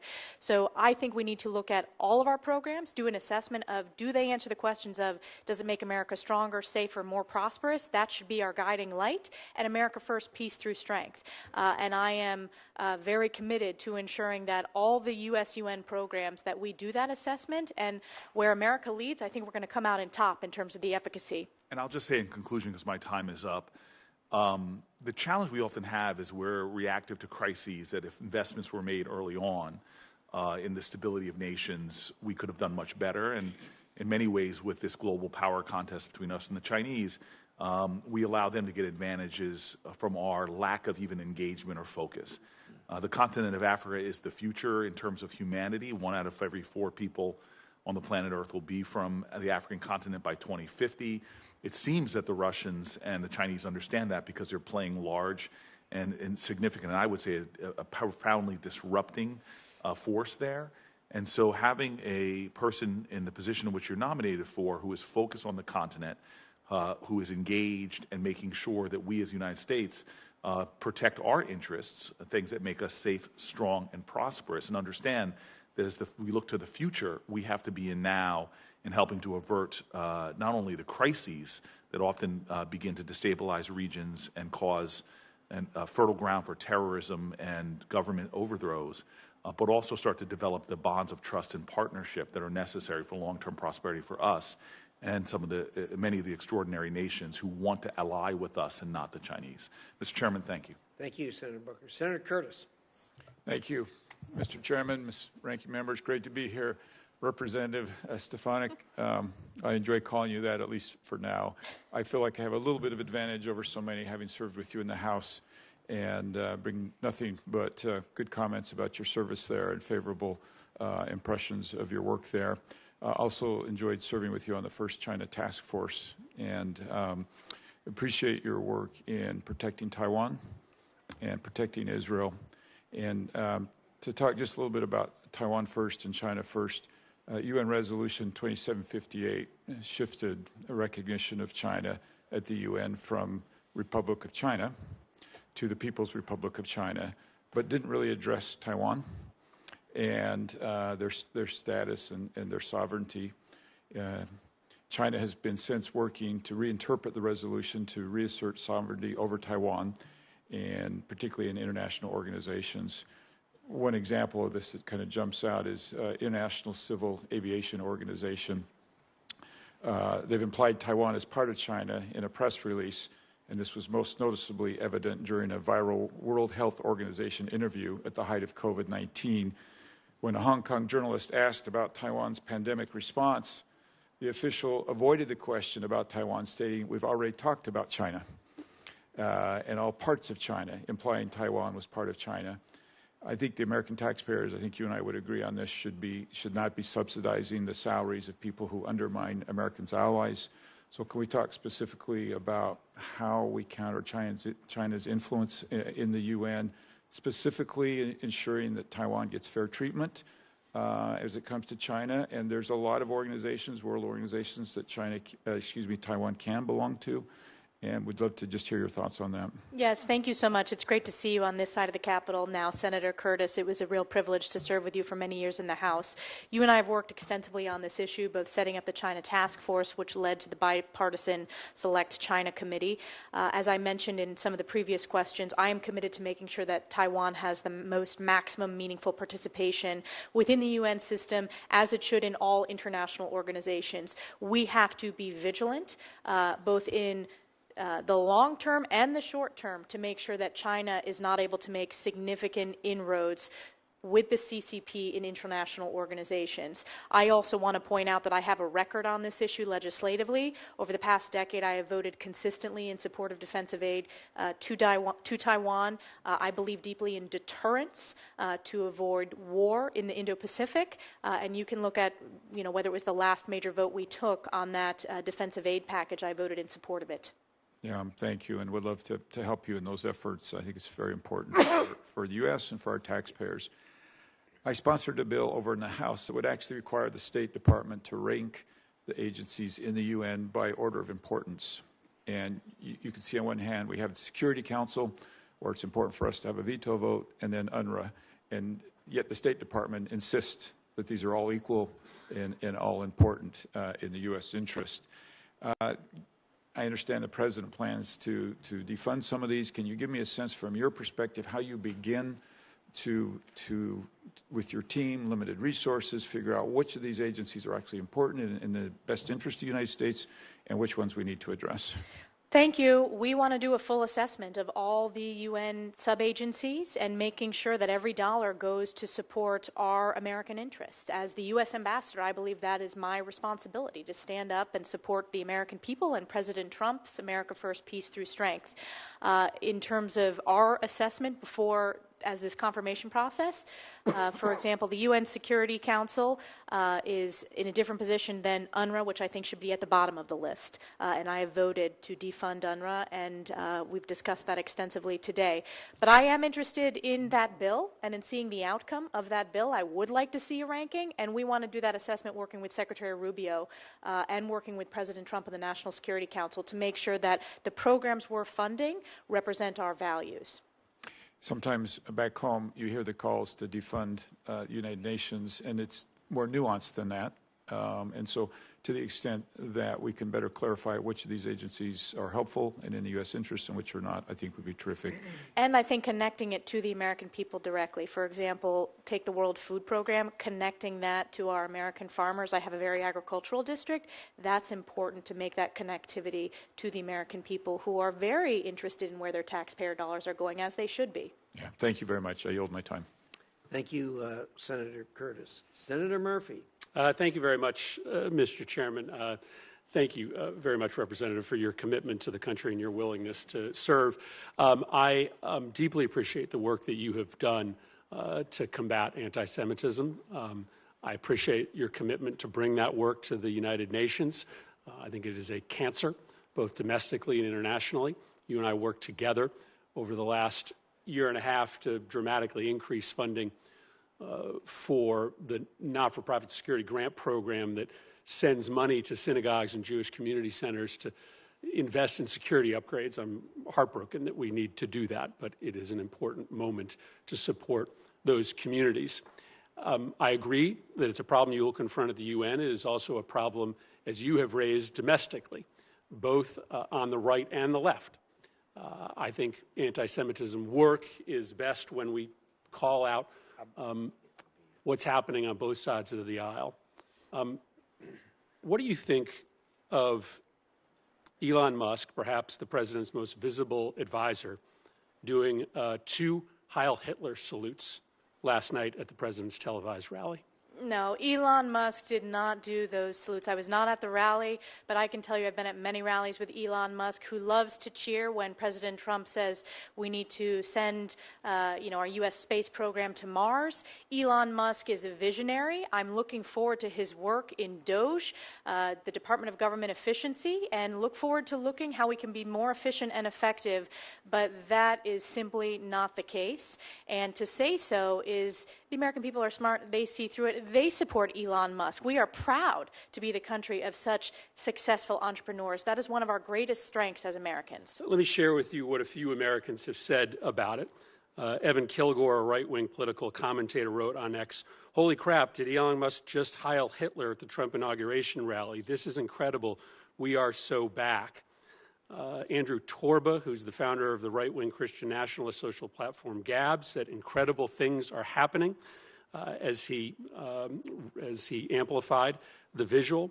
The Proud Boys chapter in Ohio posted the clip on a Telegram channel with the text Heil Trump. A chapter of the white nationalist group White Lives Matter posted it on Telegram. Thanks for hearing us, Elon. The white flame will rise again. I could keep going. Over and over last night, white supremacist groups and neo-Nazi groups in this country rallied around that visual. Does it concern you that those elements of the neo-Nazi and white supremacist element in the United States believe that what they saw last night was a neo-Nazi salute? What concerns me is these are the questions you believe are most important to ask to the UN ambassador. I have a very strong record when it comes to combating anti-Semitism. We just had a historic election where President Trump earned historic support from American voters because of his strong leadership combating anti-Semitism, which has been a scourge across the country, skyrocketing since October 7th. So I intend to bring moral clarity to this position and continue to speak out as a voice, as a beacon of light, condemning anti-Semitism at the United Nations, which is representative of President Trump's record and President Trump's promises that he made on the campaign trail. You are right. These are the questions I choose to ask because I think that your work and the administration's work on anti-Semitism only comes with real impact and credibility if it holds both right and left accountable. I simply don't believe that if a member of the squad made that same gesture last night, that there wouldn't be commentary from you and others. So I want to make sure that our work has credibility, and credibility comes with calling anti-Semitism and anti-Semitism behavior out when it comes from both the right and the left. Let me just turn to one issue that has come up several times and ask you for a quick response. The decision to leave the WHO, I think, is a mistake, but I think you would agree that we are going to need to still find a way to play a role internationally in global public health standards. We do not want to let the Chinese essentially set those rules for us because ultimately pandemics will find a way to us. Can you commit to this committee, notwithstanding the decision to leave the WHO, that you're going to make sure we find a way to have impact on the global stage when it comes to global public health rules? I support President Trump's decision to leave WHO. I have a record of that. But yes, I think we need to be the leader in terms of global health. I think that's very, very important. And there are programs within the UN that are very committed to global health. We are the leader when it comes to global health. We need to absolutely continue to be so. Great. Thank you, Mr. Chairman. Thank you very much. Next up, we have Senator Cornyn. You're up next. Oops, I'm sorry. Was Scott, Senator Scott, I'm sorry. You were here at the gavel. Thank you. Thank you, Chairman. First, congratulations on your appointment to be ambassador to the UN. President Trump made a great choice in nominating you. You are the perfect person to carry out his America First policies on the world stage and defend our best interests. Representative Stefanik, the United States helped fund the United Nations, and the goal was always a forum for the world's governments, especially the great powers, to be able to establish and keep peace if possible. This is clearly not what the UN is today. It has been in the eyes of many of our eyes, just complete failure. So what are your thoughts? I think that the UN has not lived up to its founding mission of international peace and security, and that was when I discussed this potential role with President Trump. He said there was great potential if it returned to that founding mission. If you look at the anti-Semitism and the amount of resolutions targeting Israel, that is not meeting the mission of international peace and security. So I also think being good stewards of U.S. taxpayer dollars, looking at the organizations within the UN system that work, that function, that are results-based, that are transparent, accountable, and the American people support them, that they support our national security strategy, versus there are parts within the UN that I'm deeply concerned about that I think are very in need of reform. Thank you. Now on to Israel. The UN has a long history of disproportionately targeting Israel with resolutions, inquiries, and sanctions. Specifically, Agenda Item 7, which mandates the discussion of alleged Israeli human rights abuses at every session. This agenda item is unique to Israel and is not applied to any other nation like China, Russia, Iran, North Korea, Cuba, or Venezuela, who all have documented severe human rights abuses. Given that U.S. funding indirectly supports investigations and resolutions that single out Israel, what is your plan to increase transparency and accountability in the allocation of UN resources and American taxpayer dollars? I think this is a key question that I want to work with this committee. The chairman has spoken extensively in various hearings about the importance to know where every dollar goes within the UN system, and that is my commitment to do so, to deliver that transparency and accountability as part of this process, assessing all of our UN programs, our funding, to see if they're effective and if they are supportive of American values, and then And if they're not, then we need to have serious conversations with our appropriators. Thank you. Many UN member states with barbaric human rights records are quick to criticize Israel while avoiding scrutiny for their own bad behavior. How do you plan to hold them accountable? I think holding them accountable with our voice is very important. Speaking out, that was one of the lessons in the committee hearing with higher education, with the colleges and universities. When you speak out with moral clarity, the world and the American people listen. We need to ensure we have that moral clarity with our U.S. ambassador to the United Nations every single day. In recent years, there have been calls to withdraw or reduce U.S. funding to UN agencies that are clearly anti-U.S., anti-West, and support the hostile states that use the UN for themselves and against us. What actions are available to you to make clear that the United States will no longer accept being treated this way at an international organization we largely fund? I think President Trump is the strongest commander-in-chief in terms of he knows when to negotiate and he knows when to walk away when organizations are counter to our national security or counter to American interests, whether it's the WHO or whether it is other organizations within the UN system like UNRWA, and I hope to support his leadership in this role. So I look forward to your tenure at the UN. I assume you'll be there Trump's entire term. At the end, what would you consider to be your success? What would you hope to say you accomplished in your 4 years?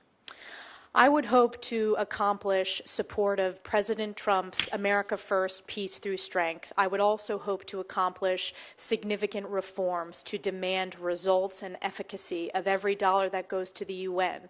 For decades, this committee on a bipartisan basis has talked about the importance of reform.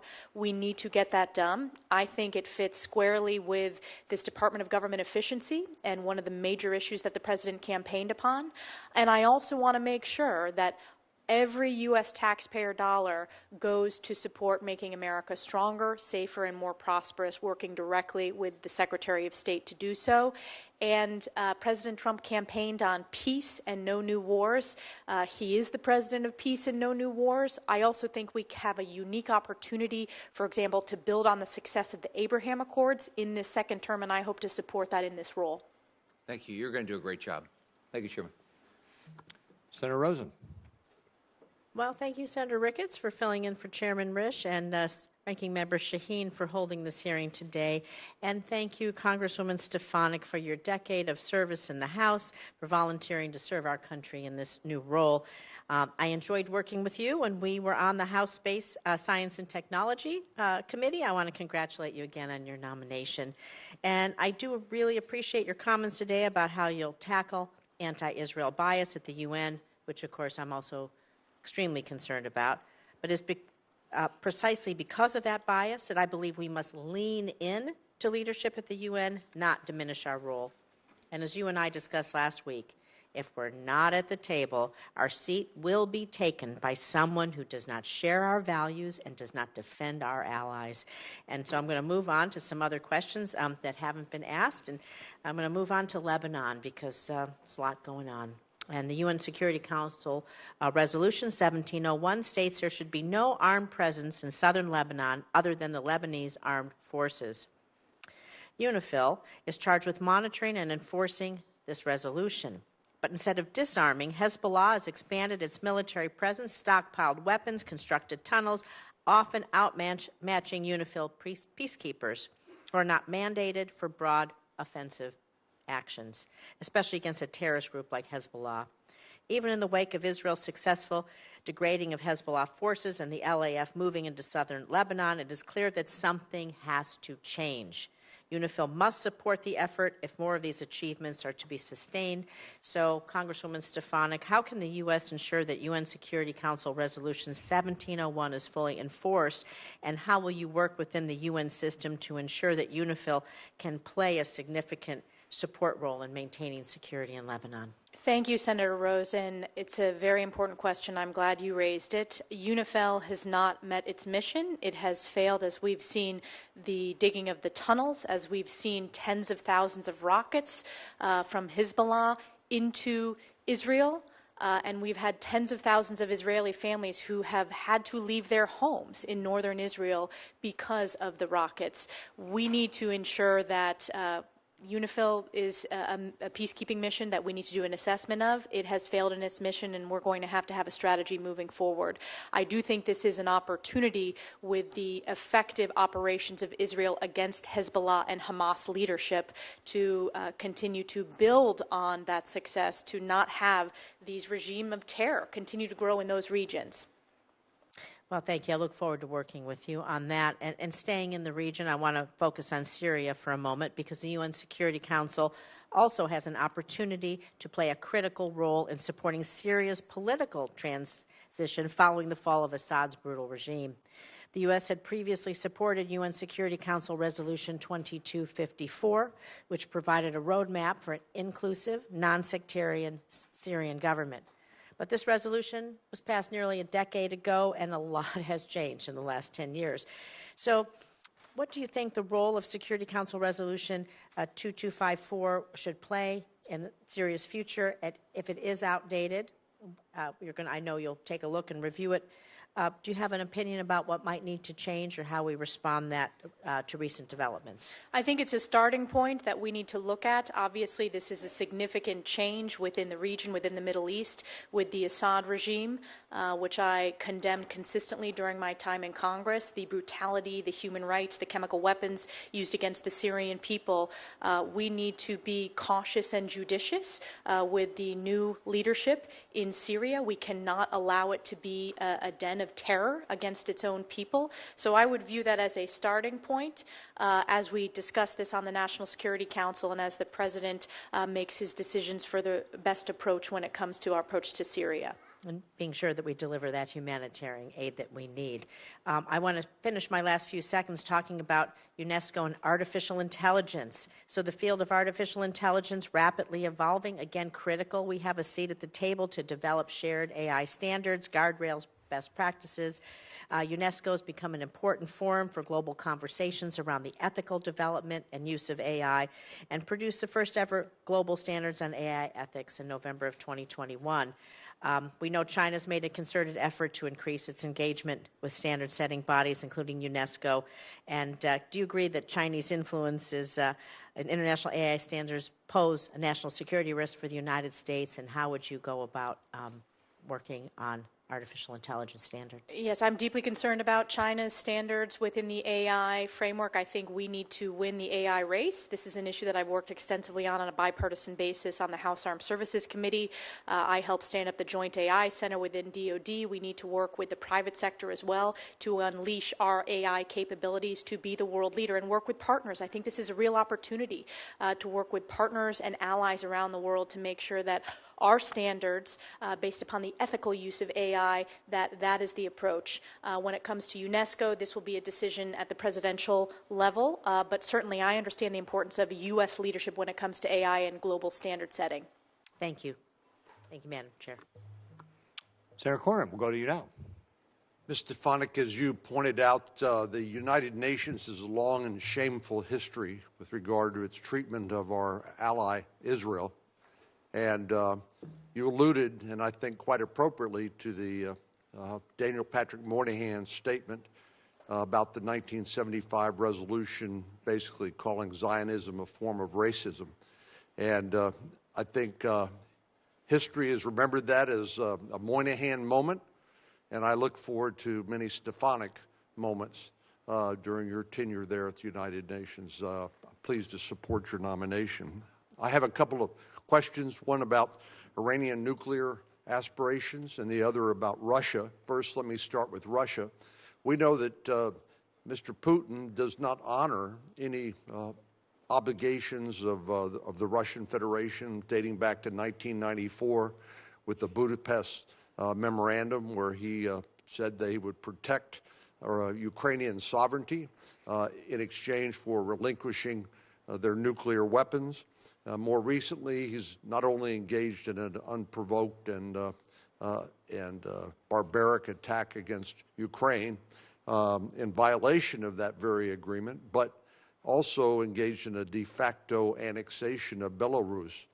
What do you think our policy should be in dealing with Mr. Putin? My view is that he is not going to stop as long as he feels like he has an opportunity to reestablish the the Russian Empire, something he has said he aspires to do. What do you think our national policy with regard to Mr. Putin should be and his territorial aspirations? Sure. So I can point to my record. I have been very strong in support of our deterrence efforts through the National Defense Authorization Act that we've passed on a bipartisan basis. I would point to President Trump's success in his first term. As I pointed out, he is the only modern president where Putin did not invade another country, and that's because of the strong leadership that President Trump brings every day. We did not see that with our previous president, in President Joe Biden, and I think the catastrophic withdrawal led to this cascading of weakness around the globe. And of course, one of the after effects was Russia's decision to invade Ukraine.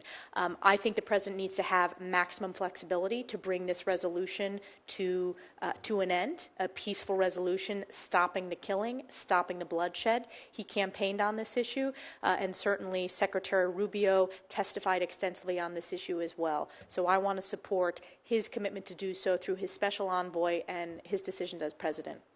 It seems like the Biden administration has tried to use diplomacy without the credible threat, at least, of the use of force. Do you think diplomacy works without deterrence? I think you need to have deterrence. I think deterrence is key. You're talking to a member who's been on the House Armed Services Committee, who's served on the House Intelligence Committee. I think deterrence is our strongest way to ensure that we have peace. I've been proud to help rebuild our U.S. military in the first term of President Trump when he signed the National Defense Authorization Act in my district at Fort Drum. So I'm a deep believer in deterrence. Diplomacy is very important as well. And that's one of the reasons why I think it's important that this position serve at the cabinet level. And I'm honored that the president nominated me to be in his cabinet in this position.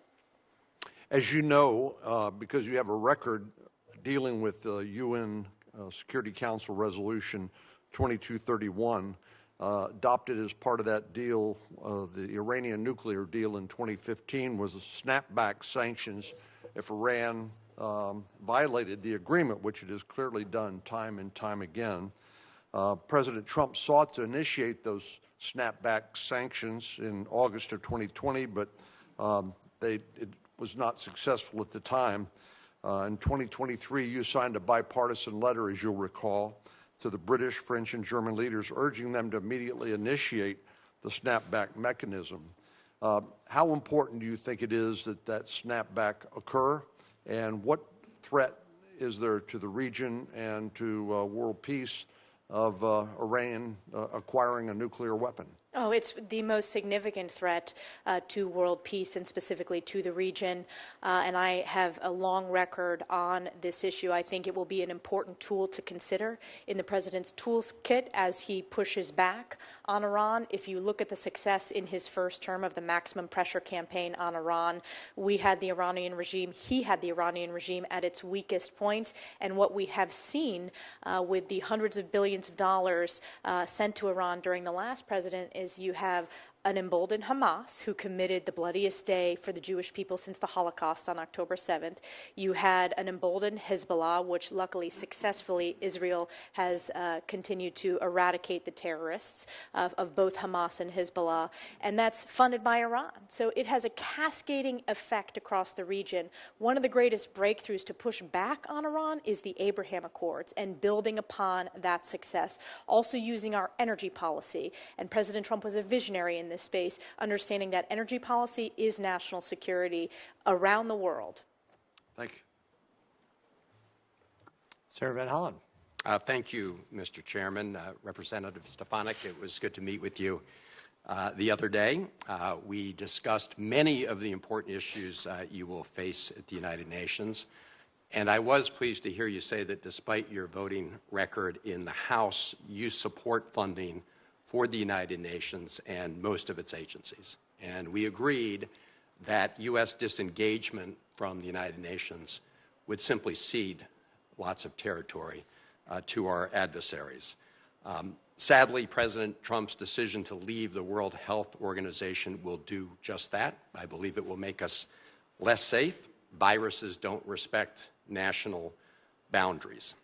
Also, much false information has been spread about UNRWA this morning. I simply urge all my colleagues to go read the U.S. intelligence assessment of UNRWA, an organization that Cindy McCain, the head of the World Food Program, has described as, quote, indispensable. One issue that you will immediately face at the UN are discussions and resolutions regarding the ongoing conflicts in the Middle East. And I associate myself with Senator Rosen's comments about the importance of enforcing UN Security Resolution 1701, along with other UN Security Council resolutions. Like you, I've met with the hostage families, many of them, and I commend President Trump and Special Middle East Envoy Steve Witkoff for the role they played in finally securing the agreement to release the hostages and enter into a ceasefire. It's essential that they achieve its full implementation. I'd like to discuss your views about what people refer to as the day after in Gaza and beyond. President Trump has an opportunity to bring some light at the end of a very dark tunnel we find ourselves in, the latest chapter being the horrific Hamas attacks of October 7th. The president has said he wants to bring long-term peace and security to the region.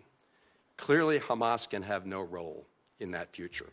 But long-term peace must include security, self-determination, and dignity for Israelis and Palestinians alike. When we talked in my office, you agreed that we should stand up and protect universal human rights and self-determination for all people, including both Israelis and Palestinians. And I'd just like to hear you today say that that's your view.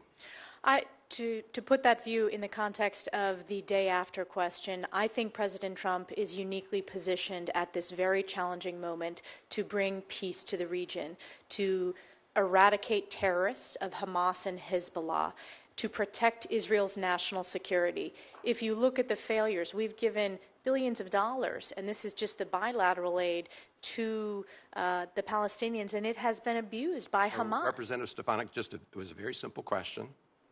I'm just asking you if you agree with the statement that in order to achieve long-term peace and stability in the Middle East, that we have to secure the human rights and rights of self-determination for both Israelis and Palestinians. That's a yes or no. I support human rights for all, and I think it's a disgrace that Hamas and Hezbollah have stripped human rights of the Palestinian people, and we need to ensure that we are standing up for human rights, and Israel is standing up for human rights. It is a beacon of human rights in the region. We agree with that. I asked you in my office also about whether Palestinians have the right of self-determination. My understanding was you said yes. Do you have a different answer today? That was not the direct question that we discussed. I said the Palestinian people... You believe that Palestinians have the right of self-determination? I believe the Palestinian people deserve so much better than the failures that they've had from terrorist leadership. It's just a pretty simple question. And I believe we need peace in the region. Of course they deserve human rights. So... I want to ensure that, number one, we bring the hostages home. So do all of us. Representative Stefanik, let me just ask you. I have 30 seconds left. I'm rarely surprised by answers in my office, but I did ask you whether you subscribe to the views of Finance Minister Smotrich. Of who? I'm sorry, Smotrich. This is the Israeli Finance Minister Smotrich and the former National Security Minister Ben-Gvir, who believe that Israel has a biblical right to the entire West Bank. And in that conversation, you told me that, yes, you shared that view. Is that your view today? Yes. Okay. I think when it comes to this very difficult issue, if the president is going to succeed at bringing peace and stability to the Middle East, we're going to have to look at the UN Security Council resolutions, not just the ones on Lebanon, which we should enforce, but other UN Security Council resolutions. And it's going to be very difficult to achieve that if you continue to hold the view that you just expressed, which is a view that was not held by the founders of the State of Israel, who were secular Zionists, not religious Zionists. Thank you, Mr. Chairman. Thank you, Senator Van Hollen. From the great state of Montana, Senator Daines. Chairman, thank you. Congresswoman Stefanik, congratulations on your nomination. and thank you for being here today. I'm very pleased to see President Trump placing such a strong emphasis on this very important position of ambassador to the United Nations. It's important for the United States to be active at the table at the UN to protect and advance U.S. interests. It's hard to imagine that the United Nations, which was born out of the tragedy of the Holocaust, would become a significant voice, an instrument of anti-Semitism. That is exactly what's happened. Not only has the UN General Assembly condemned Israel's right to defend itself and demanded Israel end unlawful presence in occupied Palestinian territory, but it's also attempted to recognize Palestine as a state. And programs such as UNRWA have actively assisted terrorists. I remember being in the Hezbollah terror tunnels in late August of 23, seeing what was planned. In fact, we walked down with IDF soldiers to see spray paint in Arabic on our way to Jerusalem. And little did we know when we were touring those Hezbollah terror tunnels in northern Israel, between Israel and Lebanon, that weeks later, the worst terror attack in Israel's history would occur, October 7th, 2023. Congresswoman Stefanik, if confirmed, you will have to be a stalwart advocate for U.S. interests. And by the way, I could not be more pleased with President Trump's moral clarity on these difficult issues as it relates to what's happening in Israel. Secretary Rubio, great to see him sworn in today. You, as being our next ambassador to the United Nations, Ambassador Huckabee nominated for Israel. This will be a great team that has moral clarity on these difficult issues. You'll be a stalwart advocate for our interest among an organization that continually advocates against American values, despite existing only because the United States' financial contributions to its budget. Congresswoman Stefanik, the UN has had no greater demonstration of their ineffectiveness than its failure to prevent Iran from advocating their nuclear weapons program. In your opinion, how could the United States, as a member of the Security Council, encourage the UN to take actions to curb the advancements of Iran's nuclear program? I think this is related to the question by Senator Cornyn, consideration of snapback sanctions, continuing to be a strong voice, pushing back against Iran, supporting the president's maximum pressure campaign, which was so successful in the first term, that we will see a continuation of in this term. And I think that is also the critical step to take to stop the axis of terror in the region, as Iran is the #1 funder of Hamas and Hezbollah and the Houthis, which is destabilizing the region. I also think building on the success of the Abraham Accords, I mentioned this earlier in the hearing, we have an Abraham Accords caucus here, starting an Abraham Accords caucus in the United Nations with countries who understand the importance of bringing peace and normalization to the region. You know, I remember that visit in late August, my last trip to Israel since the attacks, but meeting with Bibi Netanyahu, the optimism coming off the Abraham Accords with the possibly restoring normalized relations between Saudi Arabia and Israel. There was great hope and optimism, of course, shattered, not by the Israelis, but by this horrible terror attack by Hamas. A number of my colleagues have asked about your plans for changing the staffing dynamics and putting forward more U.S. candidates for postings.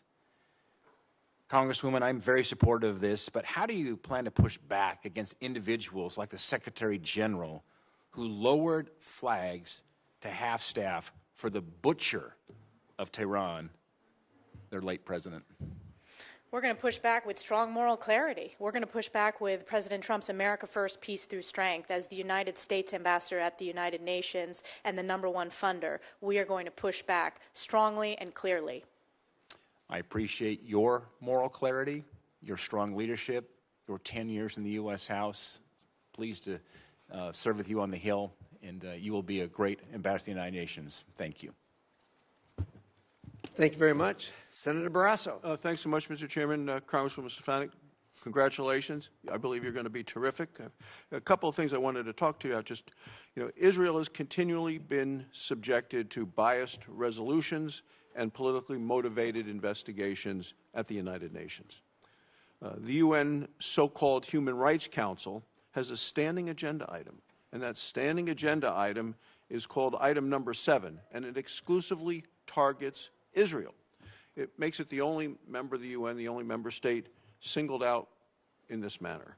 The Council consistently devotes excessive time, I think time at all is excessive, in criticizing Israel while often overlooking the atrocities in countries like Iran, like Syria.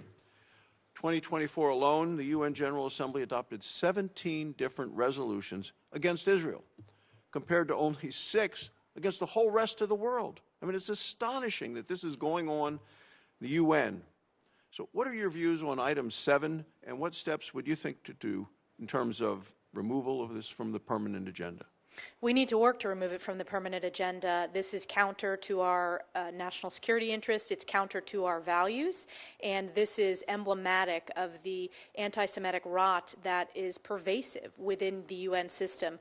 I'm a big believer in transparency. We saw over the course of exposing, frankly, the failed leadership at college campuses, the importance of providing a spotlight when there is a lack of moral clarity, because the American people strongly support the U.S.-Israel relationship. They understand the moral case and the importance of Israel and how we should not be funding or supporting or giving any platform, frankly, like this standing agenda item.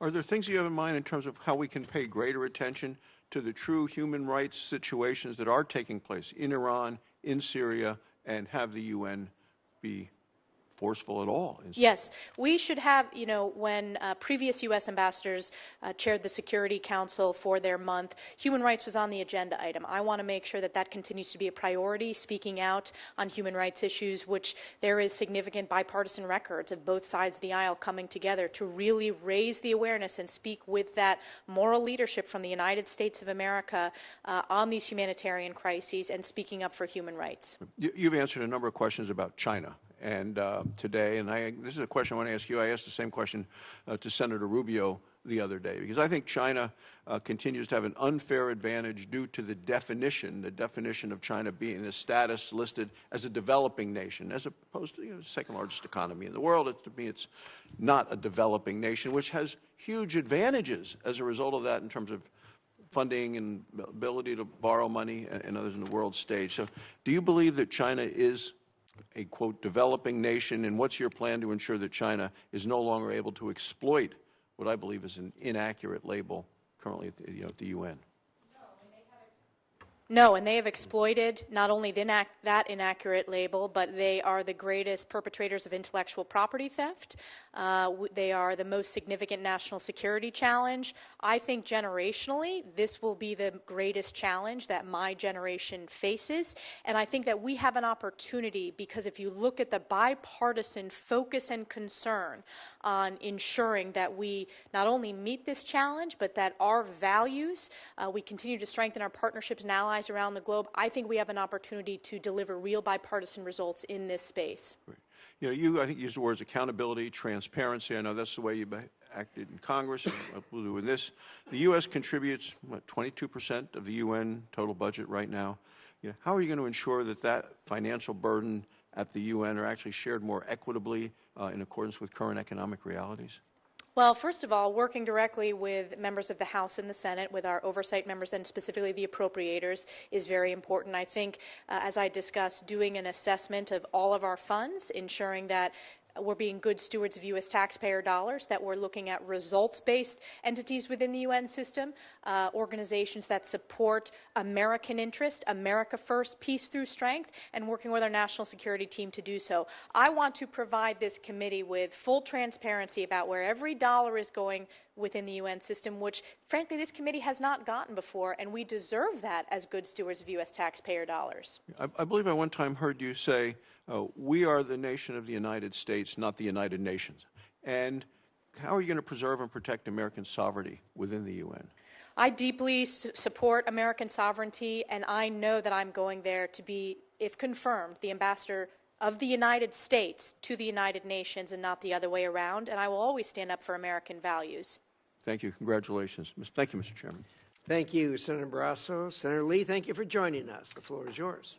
Thank you very much. Good to be back on the committee.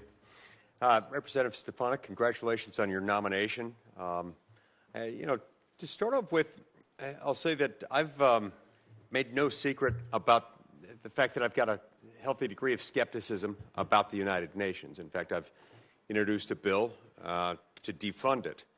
But I believe you're properly equipped and prepared to handle the challenges within the United Nations between now and whenever we might have the wisdom to defund it, should that occur. And look forward to working with you on that and on your efforts to reform it from within during your time, should you be confirmed.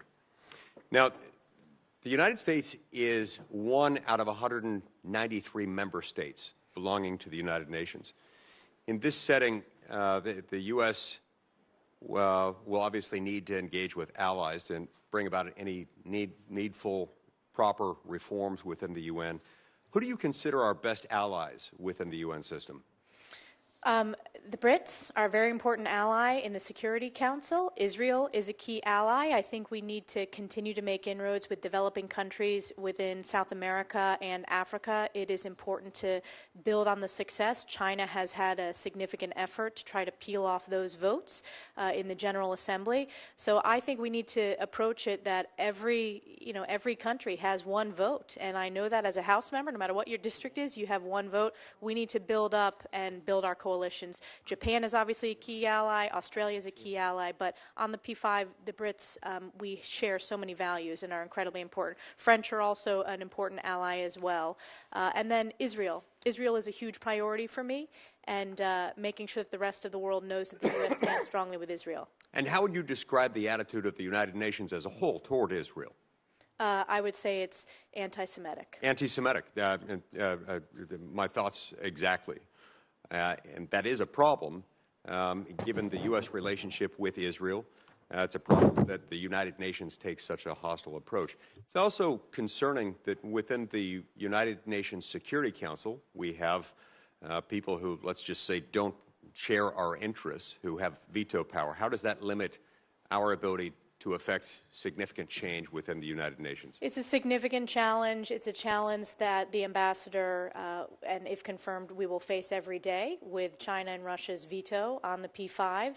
And it's a challenge that we're going to need to continue addressing. It is important to speak out and stand up for American values and be a voice representing the United States of America at the Security Council, but it's a challenge. The International Criminal Court maintains a liaison office at the UN headquarters in New York. And as you're aware, the U.S. granted the UN what it refers to as an inviolable headquarters district in 1947. The UN and the ICC also maintain a negotiated relationship agreement that obligates them to cooperate and exchange information. But of course, as you know, the U.S. is not a party to the ICC, and with very good reason. I hope we never ratify that.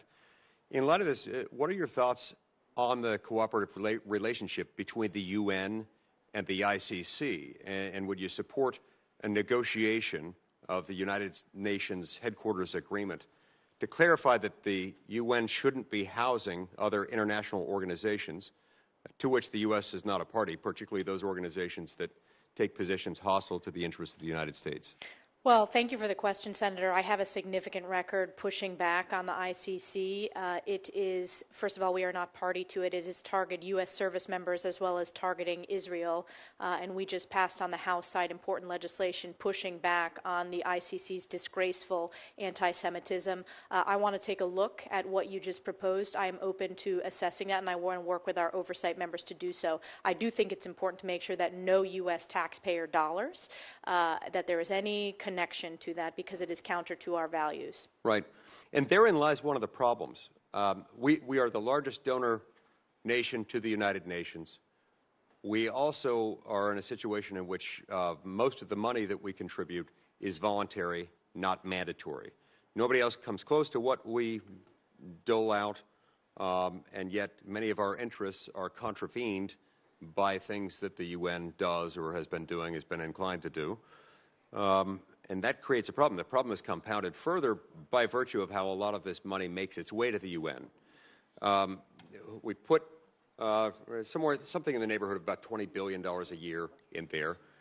And so, yeah, we can say we don't want our money going to X, Y, or Z, but it all gets put into a large sort of balloon. And what we might take out here, they might use somewhere else, and so we're still funding a lot of things that are hostile to our interests. So would you support tailored funding cuts? And if so, how would you bring about those cuts to make sure that it doesn't just come out in the wash somewhere else? Yes, I would support tailored cuts. I want to work with our appropriators specifically on how we can be most effective and judicious in making those cuts. But it goes back to one of my main goals, if confirmed to this position, is being good stewards of U.S. taxpayer dollars and representing American values. Great. Thank you very much. See, my time's expired. Thank you, Senator Lee. Thank you for your view on the ICC. There's a lot of us share the same view. Any court that wants to be a court has to know right from wrong.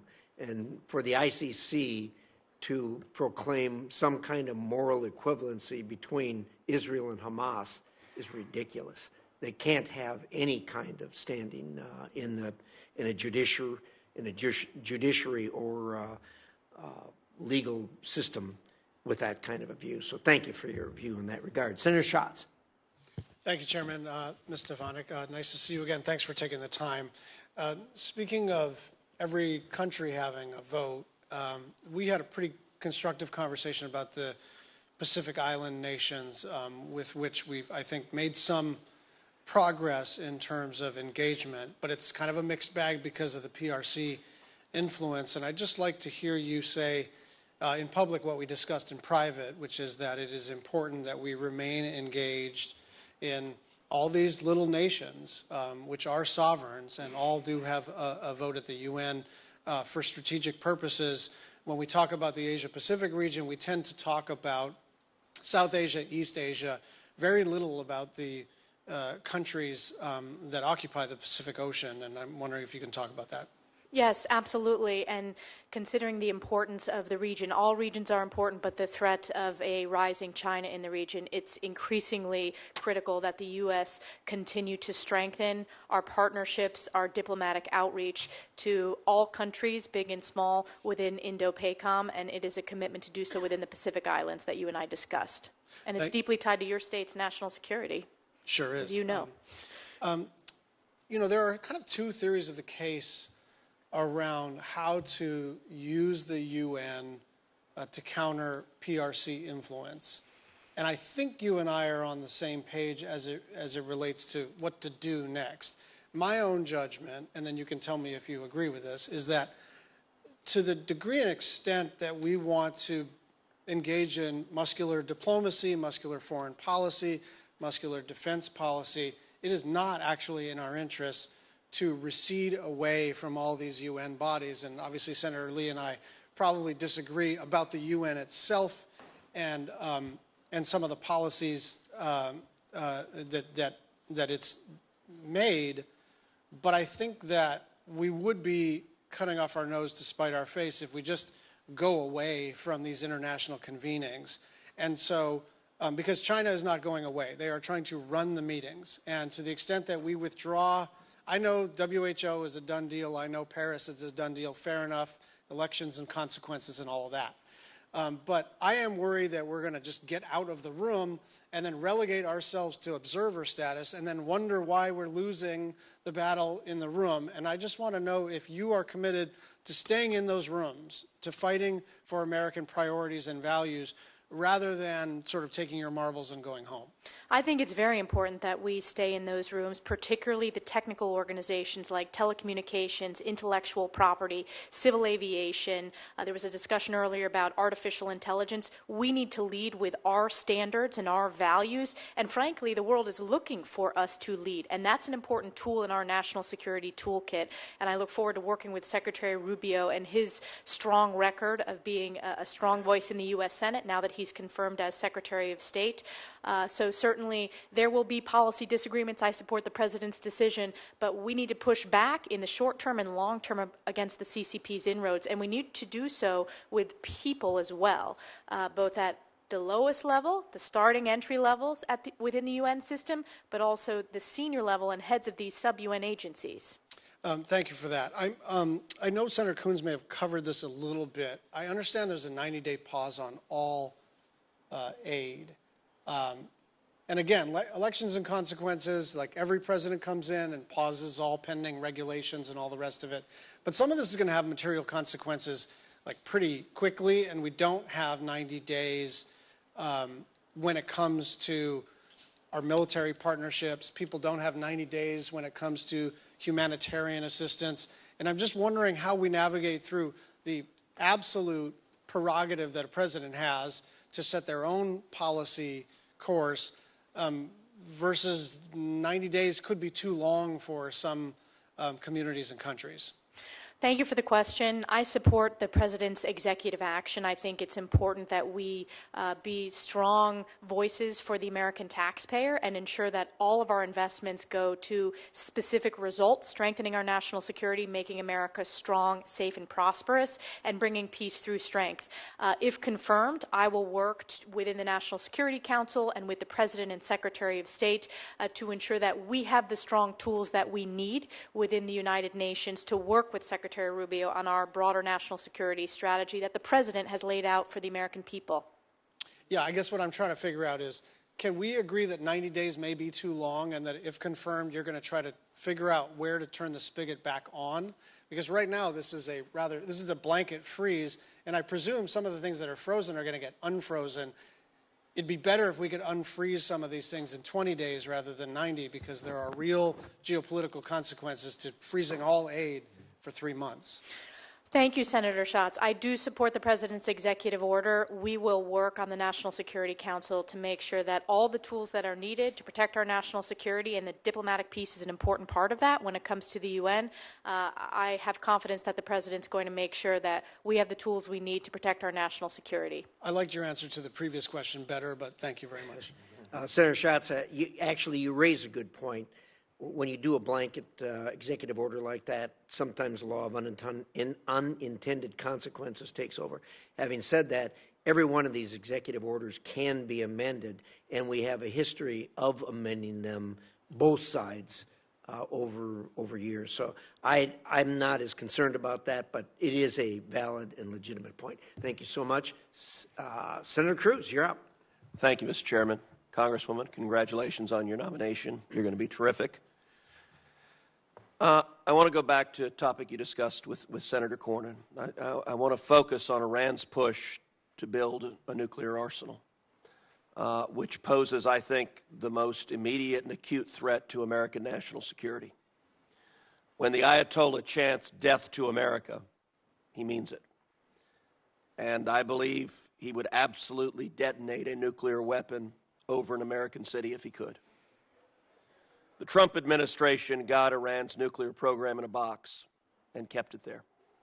President Trump withdrew from the catastrophic Obama-Iran nuclear deal in 2018. He imposed maximum pressure in 2019. He invoked the UN snapback mechanism in the UN Security Council, Resolution 2231, to reimpose international sanctions in 2020. For that entire time, Iran was deterred from making significant advances on their nuclear program. They did not even enrich uranium above 5% or cascade advanced centrifuges. Starting in November 2020, the Iranian regime gambled that it could start rushing to a nuclear arsenal, and the incoming Biden administration would let them. Unfortunately, that proved correct. In November, the regime approved a new law calling for major nuclear advances. In January, they started enriching at 20% at Fordow, the underground enrichment bunker built into a mountain that the Obama-Iran nuclear deal left open. The incoming Biden administration responded with appeasement. In February, immediately after being inaugurated, they rushed to the UN to rescind President Trump's snapback, again allowing international sanctions to expire. For the next 4 years, the administration continually dismantled pressure on the regime and refused to impose sanctions. We know the result. Today, the Ayatollah has achieved a nuclear breakout time of 0. We now face the very real possibility of an Iranian nuclear arsenal. I do not believe that this is a threat the U.S. can tolerate, and I'm confident that both the President and Secretary of State Rubio agree. I asked Secretary of State Rubio whether he intends to go to the United Nations and again trigger the snapback mechanism as a part of his written testimony to this committee. Here was Secretary Rubio's response, quote, "I believe it is in our national security interest for the UN Security Council to snap back the sanctions that were suspended under the JCPOA. I will execute the President's guidance and work with our allies to ensure that snapback takes place." First, do you agree with Secretary Rubio's assessment that it is in the national security interest of the United States to snap back those sanctions? Yes. Talk about how you would execute a strategy to do so, either unilaterally or working with allies. We will have to, that will be a strategy that I develop with the National Security Council in tandem with Secretary Rubio and President Trump to work with our allies within the United Nations, within the Security Council, and there are allies that are already considering this and looking at it, and that has been publicly reported.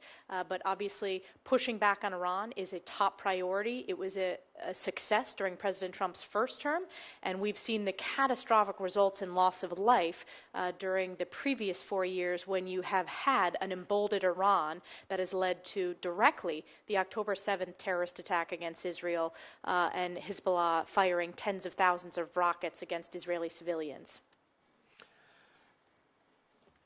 Let's move to another topic. You and I talked about the deep rot in the United Nations when it comes to supporting terrorism against America and our allies, especially Israel. As you discussed with Senator McCormack, UNRWA has for decades provided material support for Hamas and other terrorist groups in Gaza. The World Health Organization has also been deeply complicit in the use of hospitals by Hamas for terrorist activities, including for the holding of hostages. The complicity of these organizations deepened after October 7th. The Biden administration embraced UNRWA and the World Health Organization.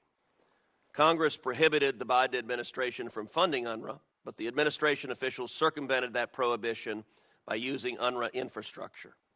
Yesterday, the President rightly and immediately withdrew our participation from them.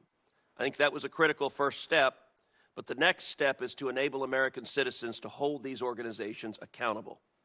We currently have a very odd legal environment where these organizations enjoy more sovereign immunity than states, and thus are shielded from accountability. Last Congress, I introduced the Liable Act and was joined by 4 current members of this committee, including, as well as, Secretary of State Rubio. The bill will allow American victims of terrorism and their family to sue international organizations that support terrorism against this. I will soon reintroduce it in this Congress. What is your understanding of the role these organizations have played in facilitating terrorism against Americans, Israelis, and our allies? Well, UNRWA, there were individuals in UNRWA who participated, who executed and committed terrorist acts against Israel on October 7th.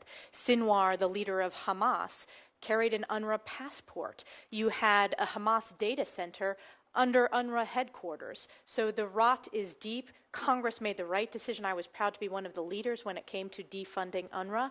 And I am committed to holding them accountable and working with the U.S. Senate and the U.S. House and the President if that legislation passes. Terrific. Thank you. Thank you, Senator Cruz. Senator Duckworth. Thank you, Mr. Chairman. Congresswoman Stefanik, it's good to see you again. When we met last week, we talked about your strategy for jumping in and getting up to speed among the many career diplomats at the United Nations. What can you say here today about how you will tackle that problem set of facing people who've been there for a long time and who may have long-established relationships and experience at the UN headquarters? I think it's very important to build on their significant experience. Right now, there's the transition happening. If confirmed, I hope to dig in and gain their expertise, particularly the regional expertise that many of the officials within the State Department serving at the US-UN mission. It's very important, particularly in the technical aspects and some of the technical organizations and some of the regional challenges within the UN system. Typically, the deputy permanent rep is a career, although presidentially appointed, and I will support the president's nominee, but our hope is that that will bring career expertise from within the State Department and an understanding of the UN system. Will you commit to proactively engaging the rotating members of the Security Council and investing time, particularly in relationships throughout those who represent the Global South? Yes, that is very important. It was an issue that you and I discussed, Senator, and was actually asked in previous parts of this hearing. It's incredibly important. If you look at China's inroads in the Global South, it's one of the greatest challenges that we face when you look at the UN voting habits of various countries. So we need to build upon our regional organizations and push back on Chinese influence in that region, and that starts with engagement. Thank you. Shifting gears to Southeast Asia. The crisis in Myanmar feels like it is only escalating as the years pass since the Tatmadaw took control in 2021. Millions of people are internally displaced, and there are hundreds of thousands of Karen displaced in Thailand and nearly 1 million Rohingya displaced into Bangladesh. Although we've had UN Security Council Resolution 2669 since 2022, ASEAN's 5-point consensus since 2021, and increasing sanctions targeting the military junta, there is no sign to an end in sight for this crisis. It's also created a ripe environment for criminal activity, with cyber scam centers engaging in human trafficking and enriching themselves by targeting people with fraud. This has a major economic impact, including on people here in the United States who find themselves targeted. If confirmed as UN ambassador, what ideas would you have to get after some of the challenges that make up this really complex case? I'm not asking you to single-handedly solve the conflict, but can you touch on how you would work with regional bodies like ASEAN, especially under the Malaysian chairmanship year, or Thailand, our longest treaty ally of the United States, or the Philippines, where we have a security alliance, UN sub-agencies or other entities to break through the stalemate the world find ourselves in when it comes to Myanmar? Yes, thank you so much for the question. This needs to be among the top priorities when it comes to standing up with human rights, and I'm grateful for the Congress and the Senate for having such a bipartisan record when it comes to standing up for human rights. I hope to return that to a top priority when the U.S. has the opportunity to chair the Security Council, and I think building on these regional organizations like ASEAN is very important. I myself led a delegation with House Armed Services Committee colleagues, House Intelligence colleagues. We went to Thailand. We have gone to other ASEAN countries on that visit and working with them within the region, because it's so important to the security in the region and the values that we strongly support in the region.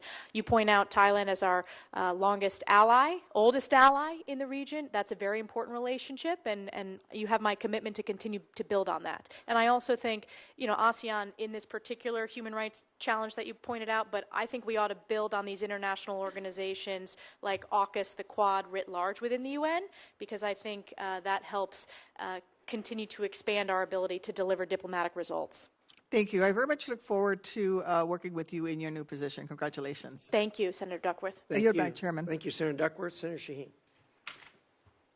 Well, thank you, Mr. Chairman. I had a couple of more follow-up questions. Let me also, though, first recognize Congressman Joe Wilson, who I'm sure is here in support of Congresswoman Stefanik. So nice to have representation from the House Foreign Affairs Committee. Thank you.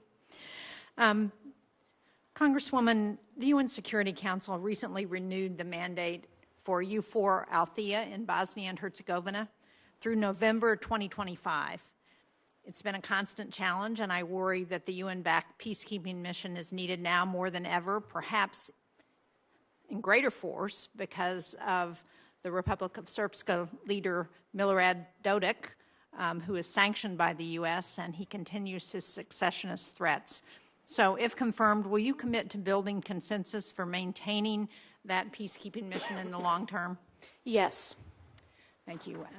Another area that I'm concerned about is the work of the International Organization on Migration and the UN Refugee Agency, which is supporting thousands of displaced from the Russian-occupied territory.